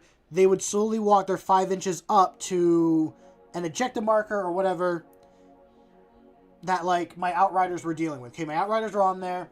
They're getting beaten on, but I'm able to survive with the Outriders for like a little bit. By the time the Deathwing Knights come there, the Outriders are gone. Fresh Deathwing Knights are there to come in and just wipe out whatever is still sitting on that point. And then if I want to, I had the ones with the mace, which are an anti-monster unit. Either go somewhere there where my opponent has a monster or a spot that he doesn't want me to be. I'm like, cool, you don't want me here, but I'm here. Oh, also Azrael gives, you can do it once per game. You can give the unit it's leading a feel no pain or a save against mortal wounds. Which most armies are going to try doing mortal wounds to you, whether through tank shock or grenades or something like that. So having the ability to just be like, nope, I get a save is perfect, because the Lion, I think, gives a save against mortal wounds, or he gives and he gets a save against mortal wounds.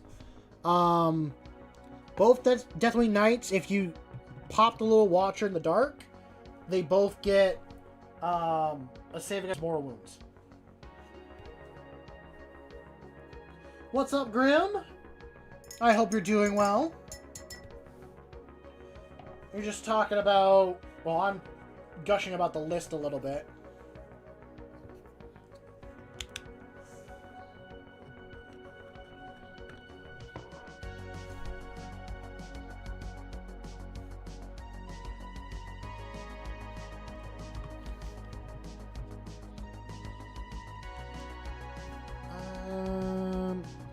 I need this one.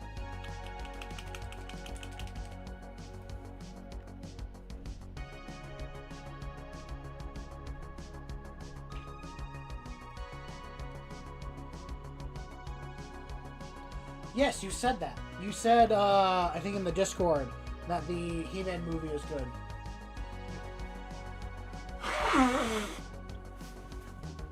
Nope, someone added me. Who added me? It was a different Discord for some odd reason.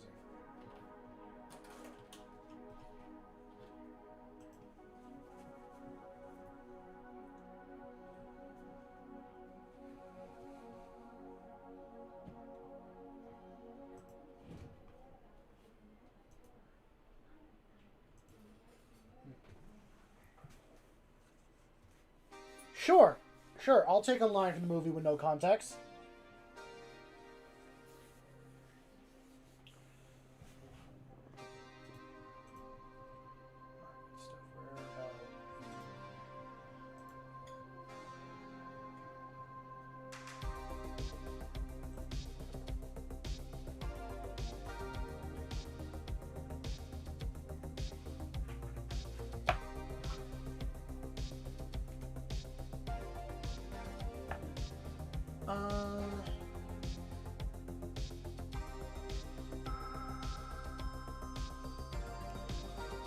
What? That's a line from the movie?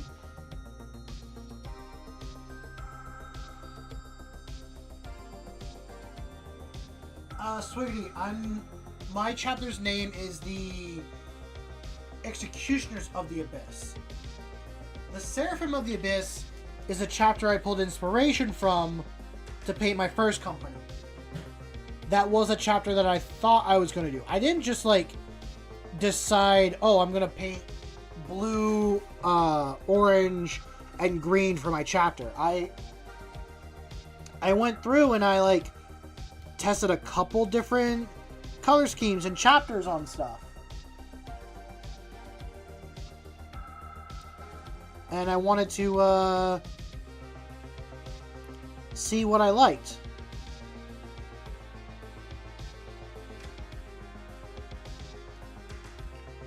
The tension between them. Is it like a sexual tension, or is it like a I want to kill you tension?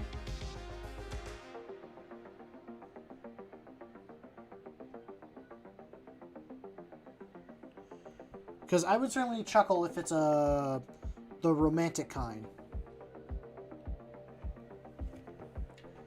It can be both. I like both. Both is a good answer.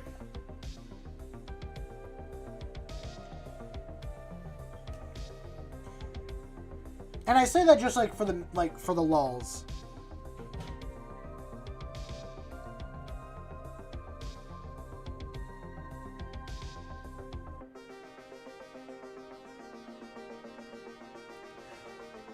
Oh my lord. Am I just painting up the Kraft mac and cheese Marines? Hold on.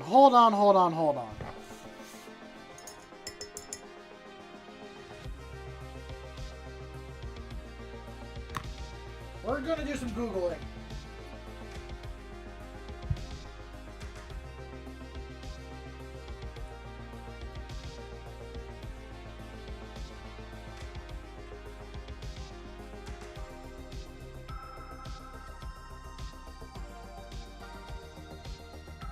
Oh my lord, I am.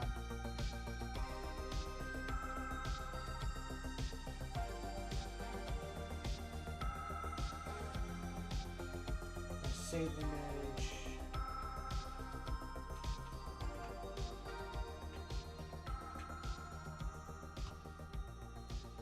Hold up.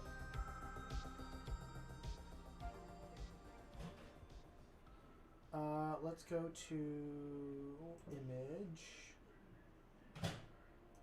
properties, browser.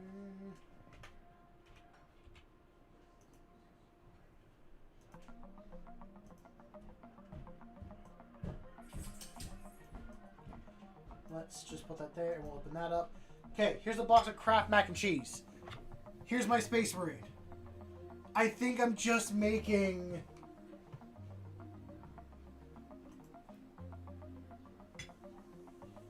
See you later, Grim. Is it a craft world? No, it's not a craft world. I'm just gonna go with more fans over here. Jesus Christ, it just hit me that I'm making the Kraft Mac and Cheese Marines. I mean, as a kid, I liked Kraft Mac and Cheese, so there's nothing wrong with that, but I don't want to be known as the Kraft Mac and Cheese Marine. That's not the whole point of... Oh, no! That is heresy. That feels like heresy.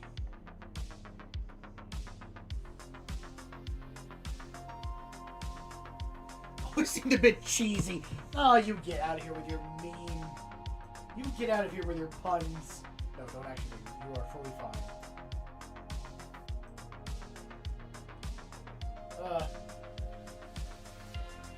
They were moldy because of the green. No!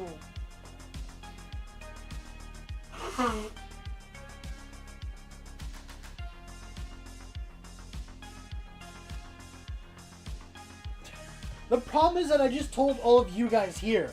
So all of you know. I gotta pull the Dark Angel Blue and line wipe all of you. Glue some noodles on the end of the backpack. No! I don't want to glue on any noodles. No.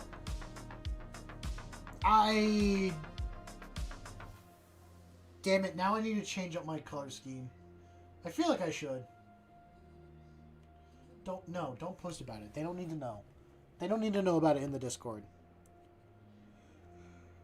I don't know why it took me until now to realize this.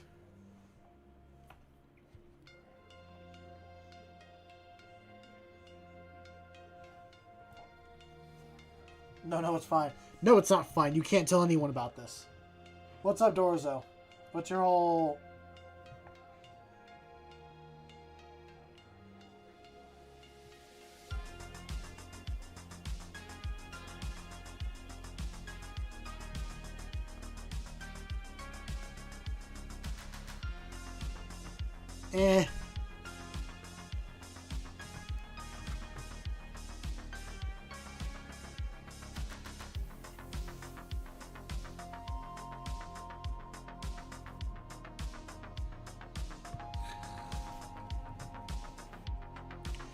Now that I see it, I can't unsee it. Well, okay, they look like that right now. But I don't think once I have everything painted up, they're going to still look like the Kraft Mac and Cheese Marines.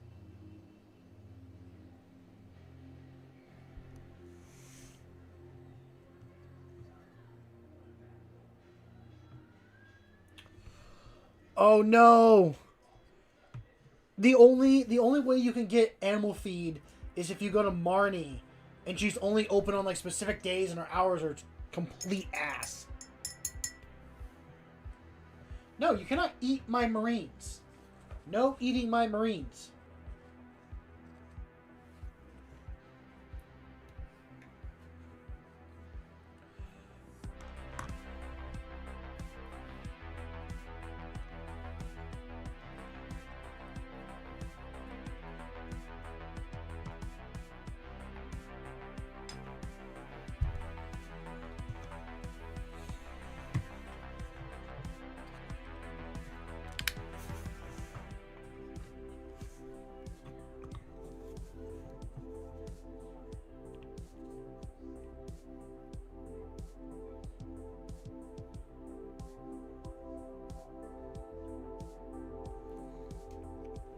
Okay.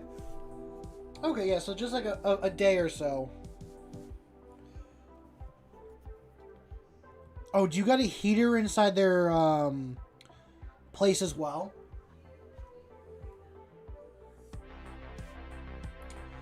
Ooh, that sounds like fun, Dorzo.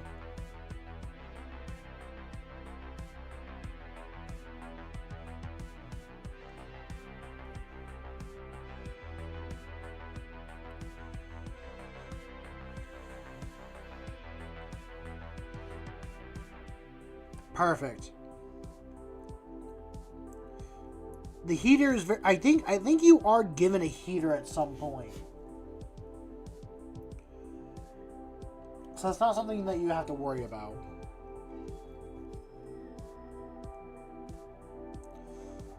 trying to think what I can do to make him not be like Kraft macaroni anymore. And the more I think on it, the more it's gonna bug me, and I really just need to forget about it. I can't believe no one's mentioned it to me at all. Oh, perfect. So then, so now you got 2.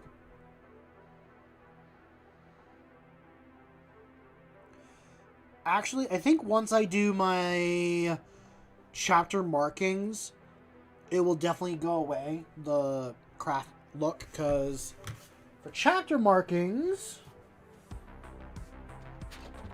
gotta pull out one of my intercessors, and I think I gotta pull out, ooh, I gotta touch up his knee. I can do that real quick.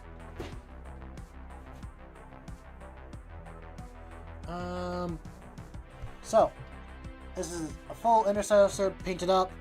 That stripe on top of his helmet is to indicate that he is a sergeant. And I'm going to very quickly touch up his knee, because that is a little bit of black paint that is exposed. I'll have this guy sit over on the sideline. I should varnish my models. I don't.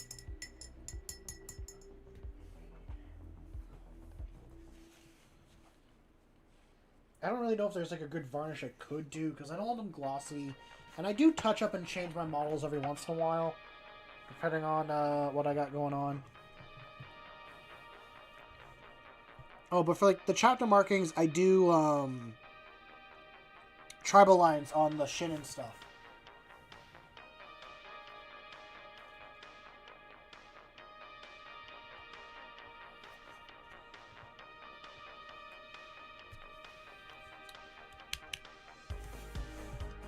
So like second company, it's 2 lines on the shin, and it goes all the way down to 10th. Obviously first is just the different chapter color.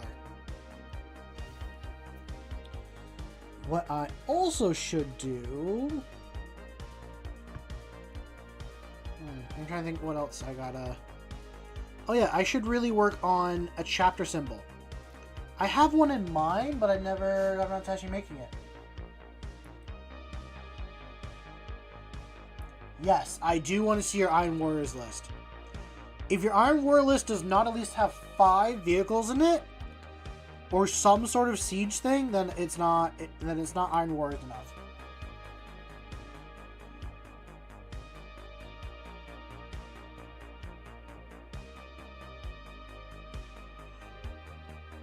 Actually, your Iron Warriors list should just have 3 Defilers, and that's about it. Well, at least for 10th, like, Defilers are good. We'll see how they play out in 11th.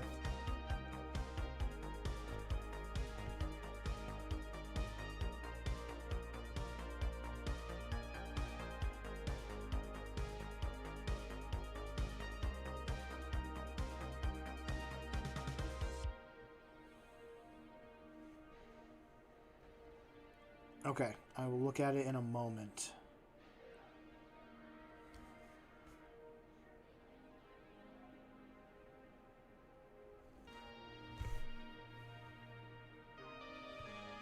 Oh, it's an awesome looking model. I hate to play against it though. Literally, if you're playing Chaos Space Marines and you are in a tournament, you just take Defilers. I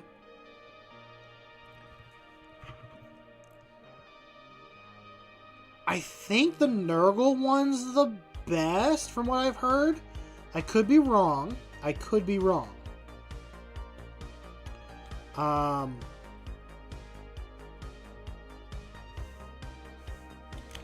But you run 3 Defilers, Abaddon, Hellbrute, and Huron.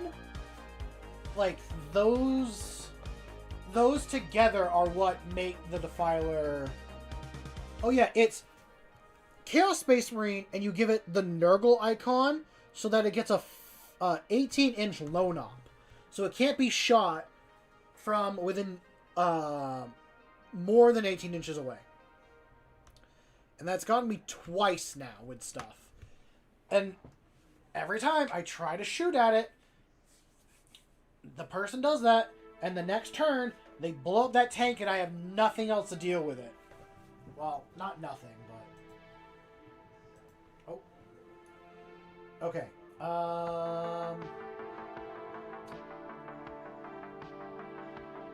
You got more, which is that character for the Iron Warriors. You got 3 Mutilators, Sorcerer and Terminator armor, 10 Chaos Terminators, a Heretic Astartes Demon Prince, a Warpsmith, Cultist Mob of 10. You do have a Defiler, so there. You got 2 Squads of Havoc, which are 5-man each. 2 Obliterators, and the Red Corsairs Raider. You got 2 of those, and those are both 5-man squad. That looks like a good list. That looks like a list I don't want to deal with. That's a scary list, because I know the Red Corsairs are 3 wounds each, which that blows my mind that they're 3 wounds. Regular Space Marines are 2, and the Red Corsairs are 3? What makes them 3? Regular Legionnaires are 3. Or, regular Legionnaires are 2.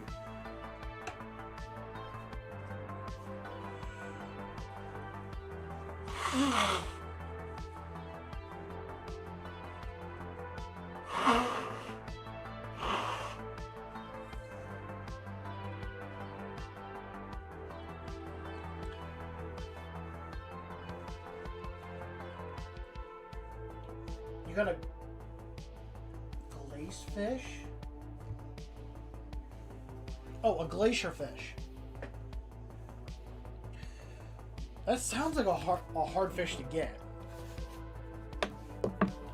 I don't know why, but some motivational speakers demotivate you a lot. Not that they are doing is bad.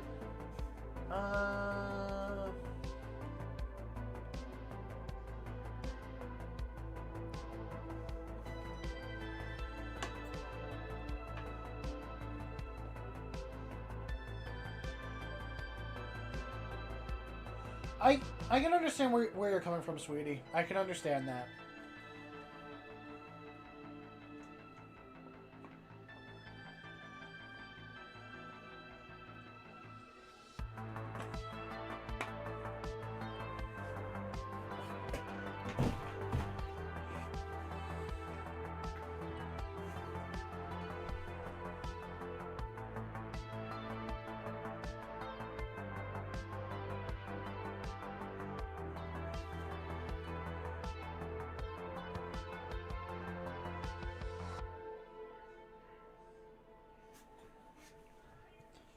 It's okay not to be normal.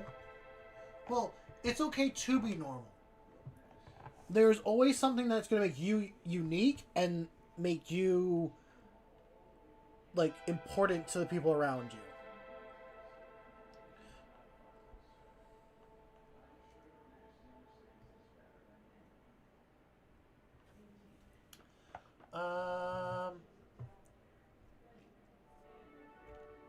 Is that fish a part of a bundle for the community center? Also, where am I? I think I'm done with all the orange. So now I should really move over to the black and touch up any of the oranges that I've done.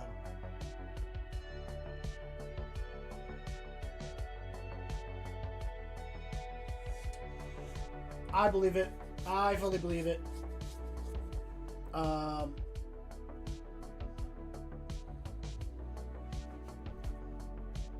Okay, I need my black primer, or not primer, paint. Wow, sounds like my black is almost empty.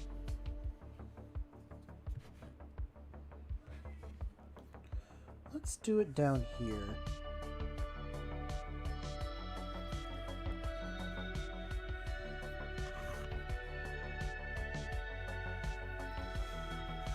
This is gonna be fun, going back and just kind of fixing all this stuff. What else on you has kind of been...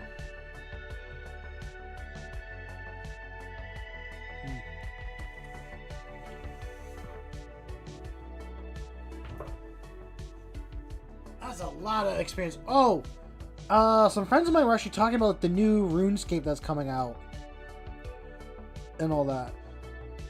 It sounds like they might try it. I never really could get the understanding of RuneScape.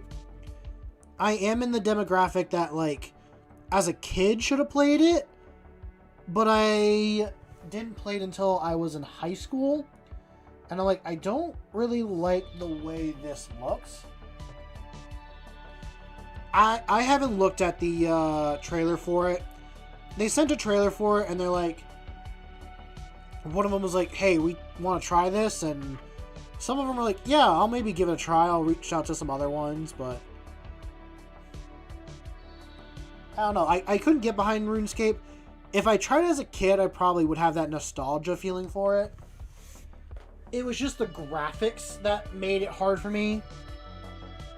Also the grinding. After, like, spending a lot of time grinding to just get a couple levels and do the same thing over and over again.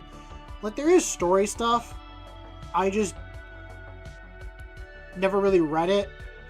Like, I'd play a lot of Skyrim, and I'd talk to people, I'd get a quest, and I'd turn on the quest marker, and that's where I'd go.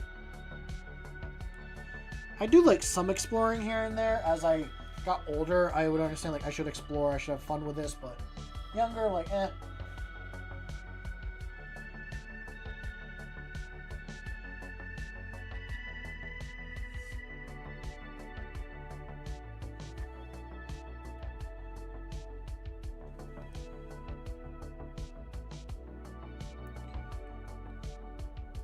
Yeah, I never really had, like, a goal that I wanted to work toward with it. I just kind of did, like, whatever.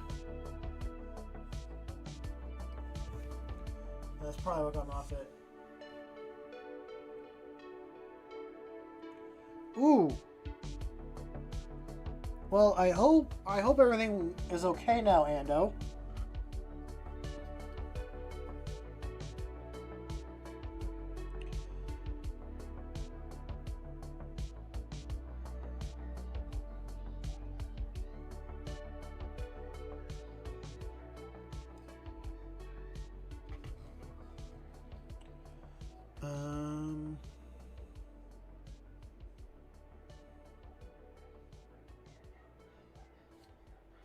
Okay. I definitely need to get the blue on hand for one of these guys. Oh god, I don't really even know how to summarize what you missed. You missed a few things, I'm not sure. Talked about Stardew, we're talking about old school RuneScape a little bit here.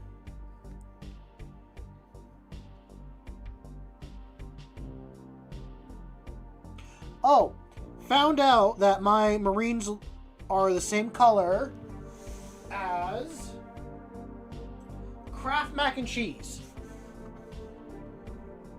It clicked in my brain that I am the same.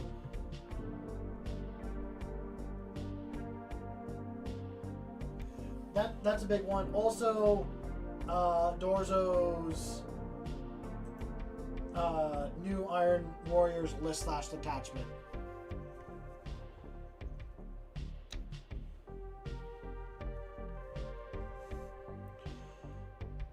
I didn't know that these were the Craft Marines. Now I don't like the color scheme anymore, and I almost want to like change it. But there's not really a need to change it. It's fine.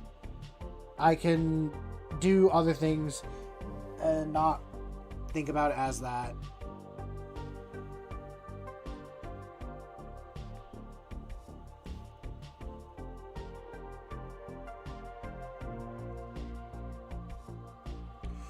No worries, Dingo.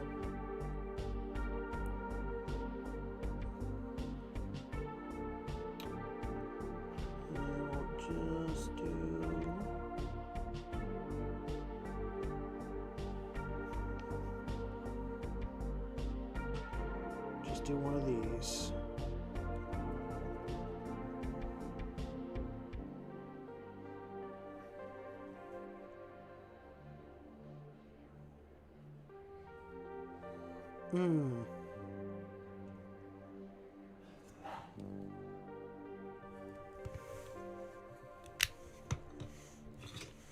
You know, after my little outburst today, now I'm wondering, like, should I have a stream where I can swear and do all that stuff?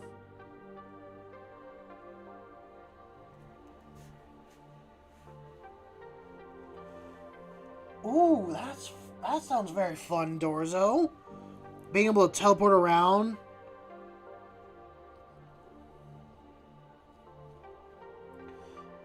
I'm not in the Metal Gear, so I don't have any thoughts.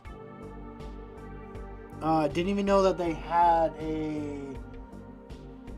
Well, wait, is that a newer one or an older one?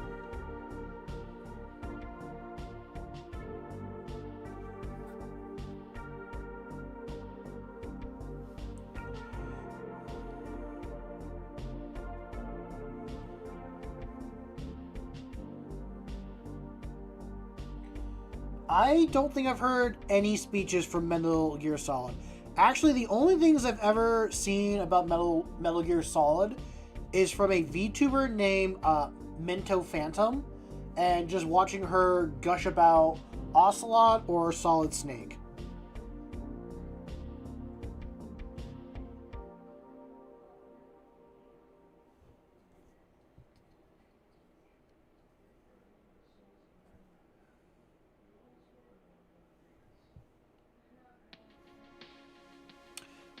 People are asking about Metal Gear Rising or just Metal Gear Solid in general. And I know nothing about it. And my only bit of information on it, that is what happened. Kojima called it... Like, they called it specific, or you're just saying they called it as, like, references that have now happened? Like, were they making a statement about war stuff, and then it kind of came to pass on, like, what they said in the game has actually happened?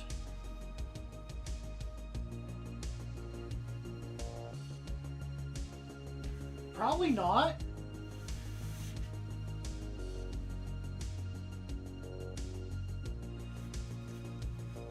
I mean, at some point I'd like to. Once I upgrade this camera up here, then I could.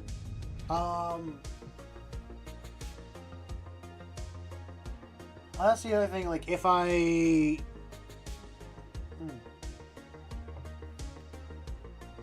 Appreciate that, Dorzo. I do want to. At least at some point. I think it'd be fun just to, like, have a moving model and stuff like that, not just be all bouncy, but also I'm okay being a PNG for as long as I want to be. I can make new PNG models. It would be this little guy, but that could just, like, move back and forth and, like, look in different directions.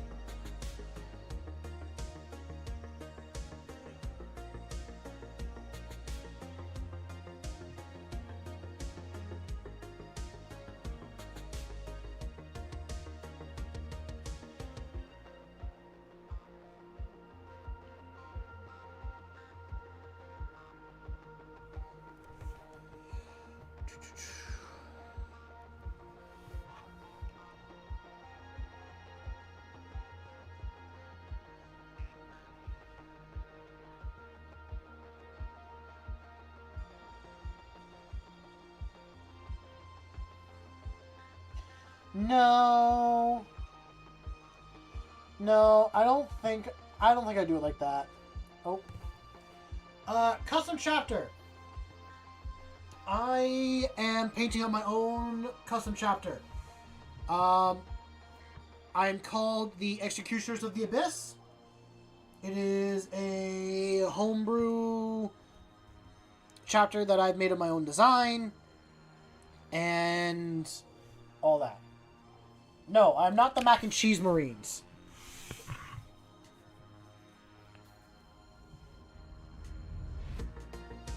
No. That's not what I am.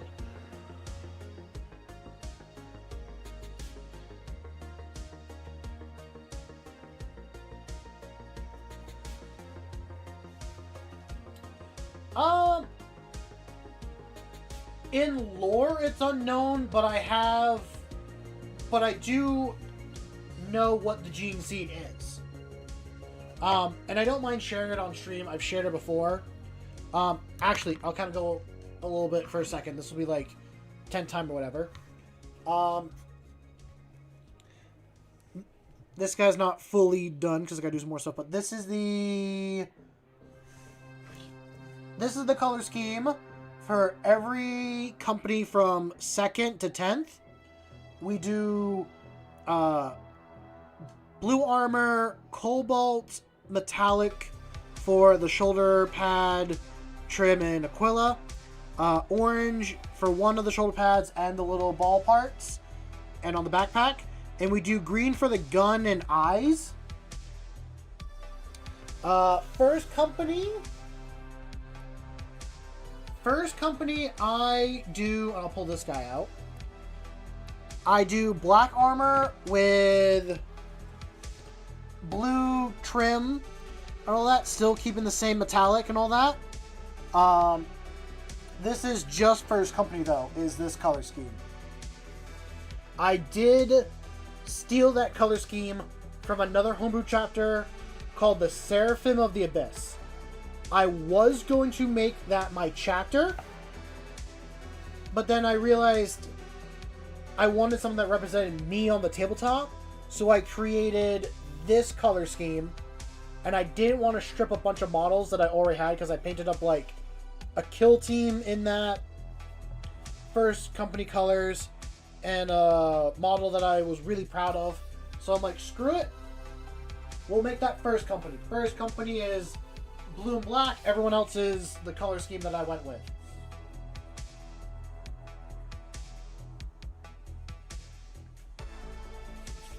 Our gene seed flaw. As we get older, as the Marines get older, they are more prone to turning into giant lizard men, pretty much. So the older you are in the chapter, the more likely you're going to be hit by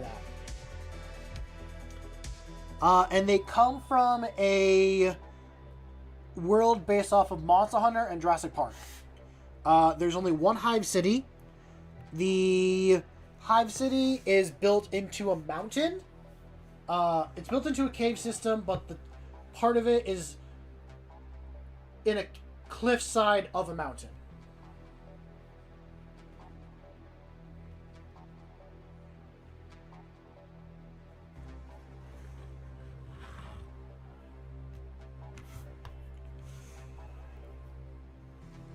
It's not a craft world.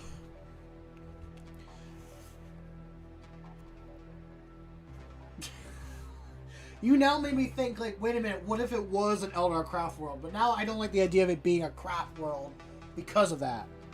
The idea for the world is during the... Someone at some point decided they wanted to make... there was a bunch of facilities on here and all that. And then they were doing research and experimentation, all that stuff.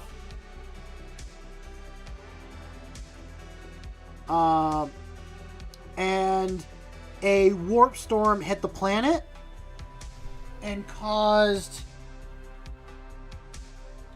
everything to go haywire. So all the creatures that were in their pens and stuff, or off in the wild, the fences went down, And the creatures took out every single major city besides one.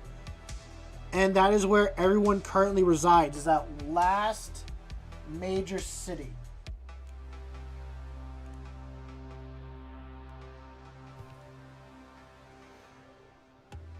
I also like to say for lore-wise, is that my chapter's homeworld / system gets hit with warp storms every couple hundred years. I want to look into how warp storms actually are before I'm fully sold on that idea. Just because I like being close to lore when I make lore for my chapter. So that at least I feel I'm more a part of the 40k universe. So I want to see, like, how bad is it to actually be in a warp storm?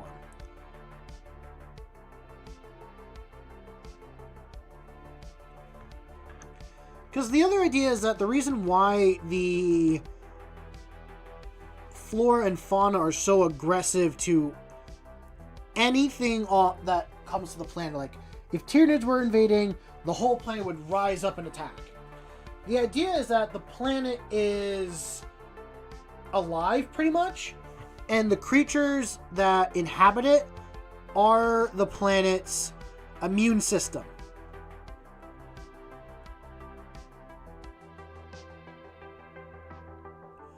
So, like, whenever the warp, and it developed that because of the warp storms constantly affecting the planet. At least that's the idea.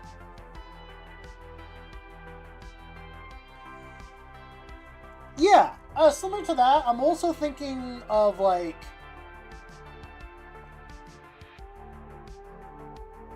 there's a TV show that I remember that, it's, I can't remember, it's like an old 2000, it's like late 90s, old 2000s, TV show, where these people are stranded on a planet, like a complete alien planet. And one of the things that I remember is that there's a specific flower that if you get close to it, it shoots its pollen at you. And then you start, like, going through these fever effects and all that stuff. And you have this strong urge to run toward one direction. Now, also, the entire planet is going through a winter. And I remember in the episode, it's like, wow, the planet is not coming out of winter. Like, it'll happen eventually, it'll get worse and worse. Or the planet gets worse and worse. But they're like, oh yeah, it's going to come out of winter. It'll come out eventually. Like, it has to. Like, that's what every other planet does. But then someone gets infected by this flower. And they run to this giant, like, chasm that's in the planet. Like, it is, like, an entire country wide. Like, a large country wide.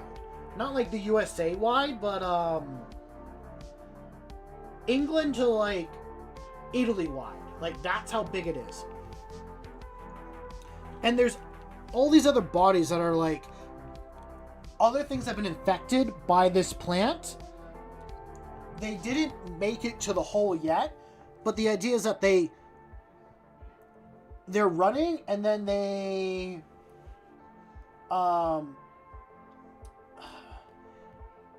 they're running, and then they fall into the hole.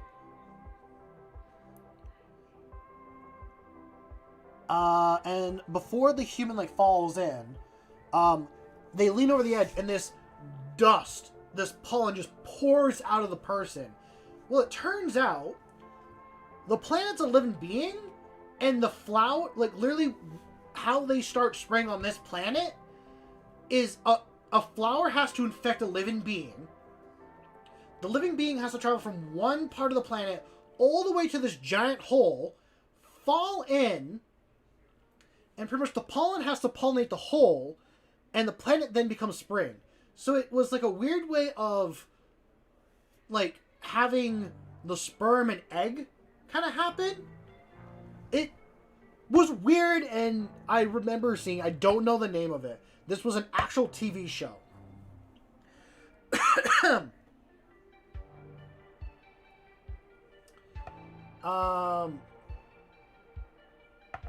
But yeah, they're like, oh, so the only way this planet can come out of spring, like it has a spring, summer, fall, and winter. The only way the planet comes out of spring is if we take this pollen and fertilize the planet to have spring again. Which was just a wild concept to me at the time of watching this show. I'm like, that is such an alien thing. But it was kind of cool. If anyone knows what show I'm talking about or can find it, please let me know. What do they export? Like, what does my homeworld export? The Space Marine chapter homeworld, if I know correctly, they don't have to export anything. They're tied except, they don't need to pay the tithe besides the gene seed tithe. The system itself, I was talking about a TV show. This is a TV show that I remember seeing at like 13 years old. It was on Hulu for like a while.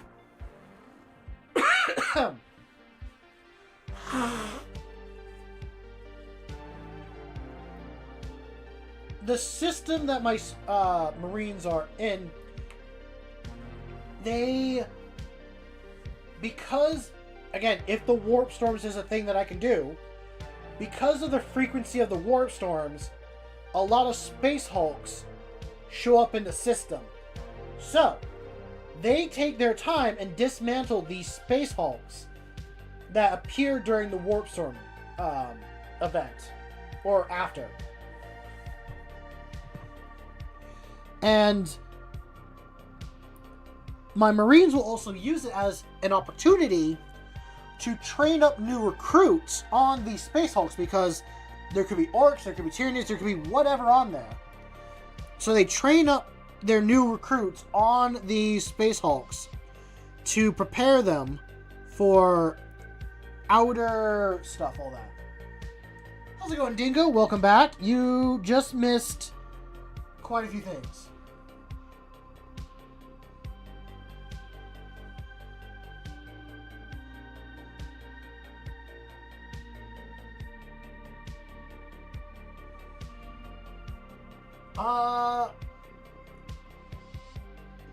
Maybe I'll make a membership eventually. I'm not able to do that yet on this channel. You can only make a membership when you're at like 500. But also, like, I'm not really sure how I feel about making memberships or like doing stuff like that. Like, I do have a Ko-Fi that people can donate to, a Ko-Fi or a coffee account. But yeah.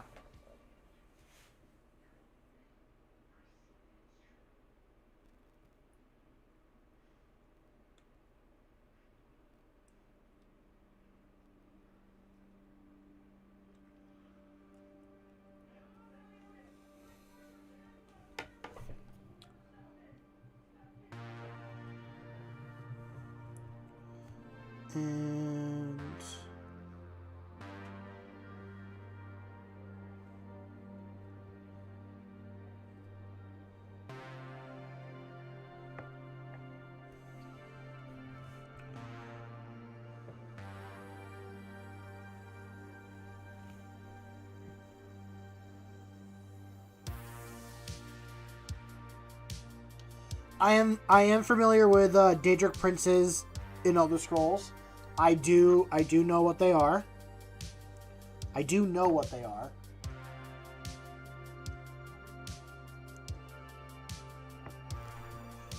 Which one are you going to be talking about today? Hey, Neil, how's it going?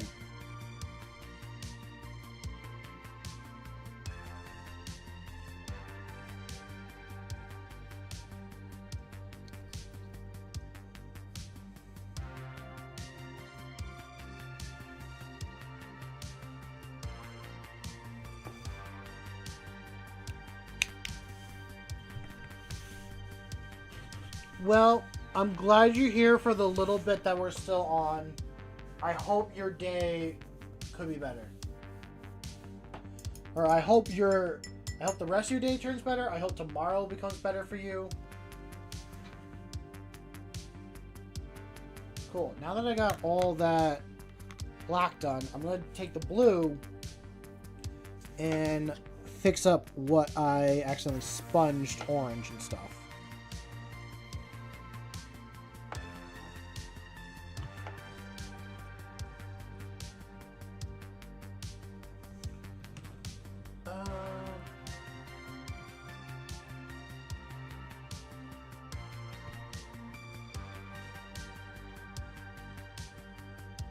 Mouse is currently gone because people want Mouse to know how to breakdance. So Mouse is currently gone and learning how to breakdance. Like, that is the actual reason. People want... They want to see Mouse breakdancing in the corner. They want me to animate it. I've never animated before in my life, so somehow I gotta figure out how to do that. So Mouse is currently gone.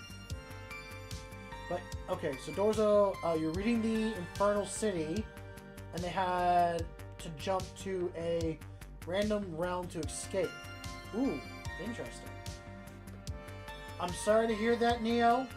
Breakups are never easy. It sucks to hear it, but time is literally the only thing that can make you feel better. I wish that wasn't the case. I honestly wish we could just take what we deal with a breakup and just plop it out somewhere else. Like, have a physical thing, but I hope tomorrow is an amazing day for you.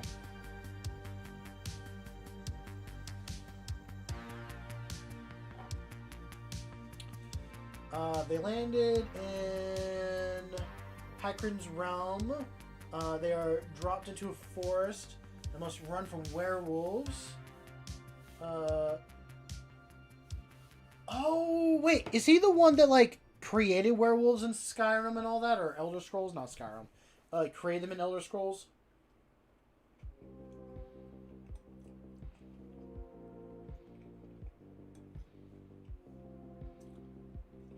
Okay. Yeah, in the Skyrim games, don't you end up dealing with him when you're like when you join the companions and stuff?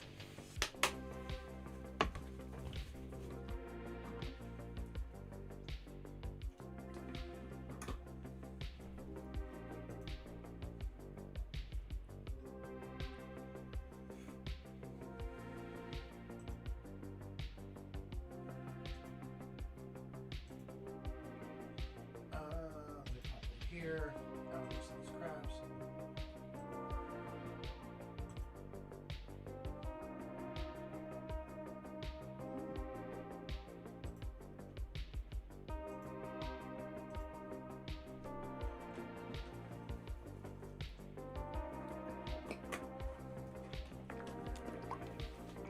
Okay.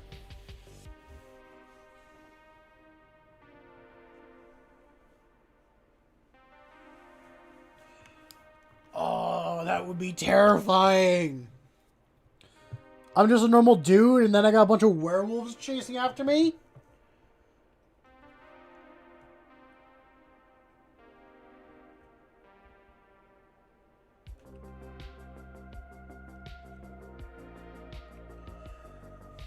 Oh, that makes me think of Supernatural, where, like, Dean is in Purgatory. He is a human in Purgatory. And for those that don't know Supernatural lore, Purgatory is where all monsters go in the Supernatural universe when they die. Both of the books were really good. Ooh, yeah. I bet they were.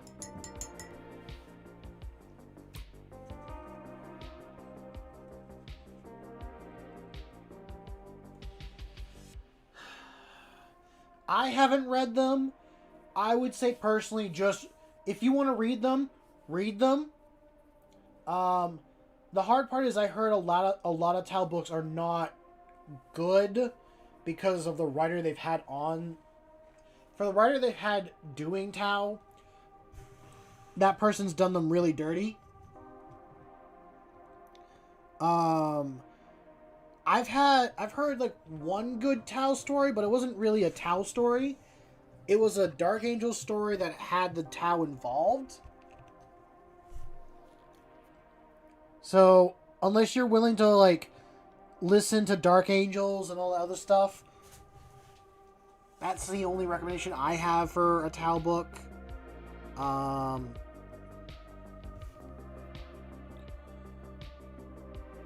would literally just say just read the Farsight ones and make your own opinion on it.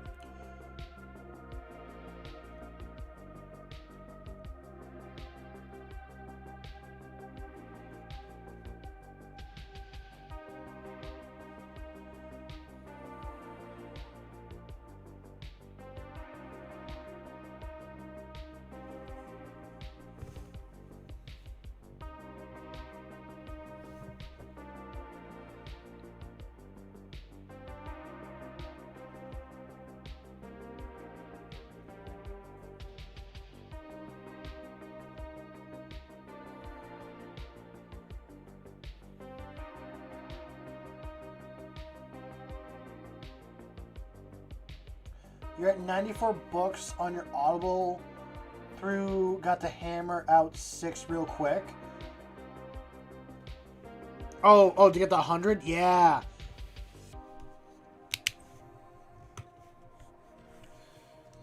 Yeah, if, let's see, if you could read...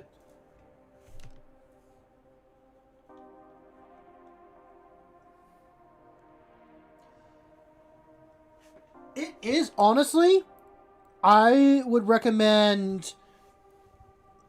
So, the audiobooks are good. You gotta make sure you get a good voice actor or stuff that reads it and all that. But so far, I've had no bad voice actors. I've been told the Devastation of Baal audiobook is not a good one to listen to. Okay, no. Someone doesn't like it because of the voice acting.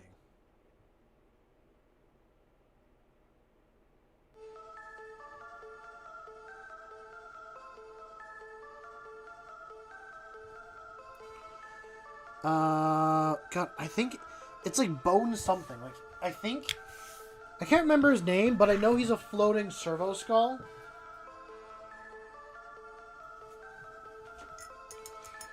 Okay. I haven't listened to it, but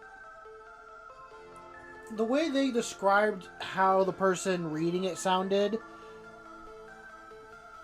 made me, like, not really want to do it. Read Dante first? Okay, I will. Noted. Ooh. That is a... okay, for now...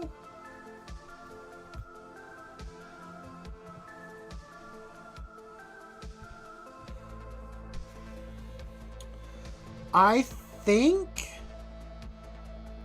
this might be a good place to stop for now. The next thing I would work on is the metallics. Just doing the cobalt as much as I could where I want to. And then maybe eye lenses, and then I could do edge highlighting and all that stuff. But yeah. So, a little bit about 3 hours. I know we had some distractions, all that stuff. I will definitely read it, Dorzo.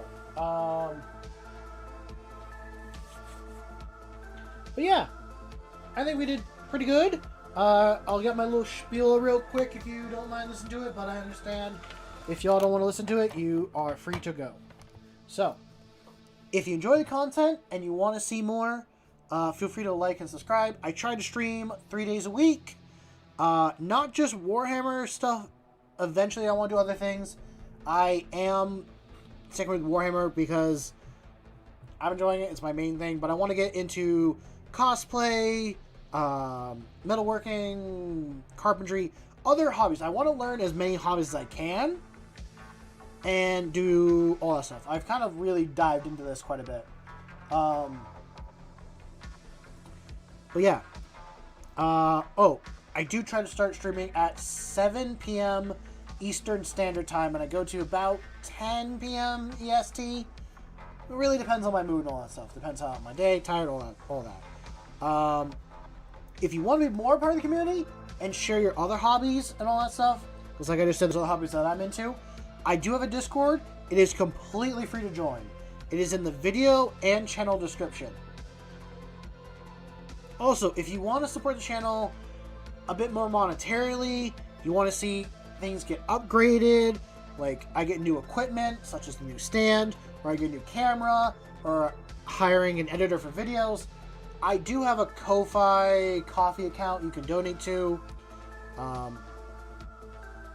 And everything you donate goes straight back into the channel. But with that all being said, you don't have to do any of that. Just having you here, hanging out, being a part of the community is more than enough. I just get on here to be a silly little goober. I am a silly little... I can't put my hand underneath him. I'm just a silly little lizard guy on the internet. Do not take anything I say serious with a grain of salt. So, with that all being said, I want you to go out there and make something awesome. I know you will.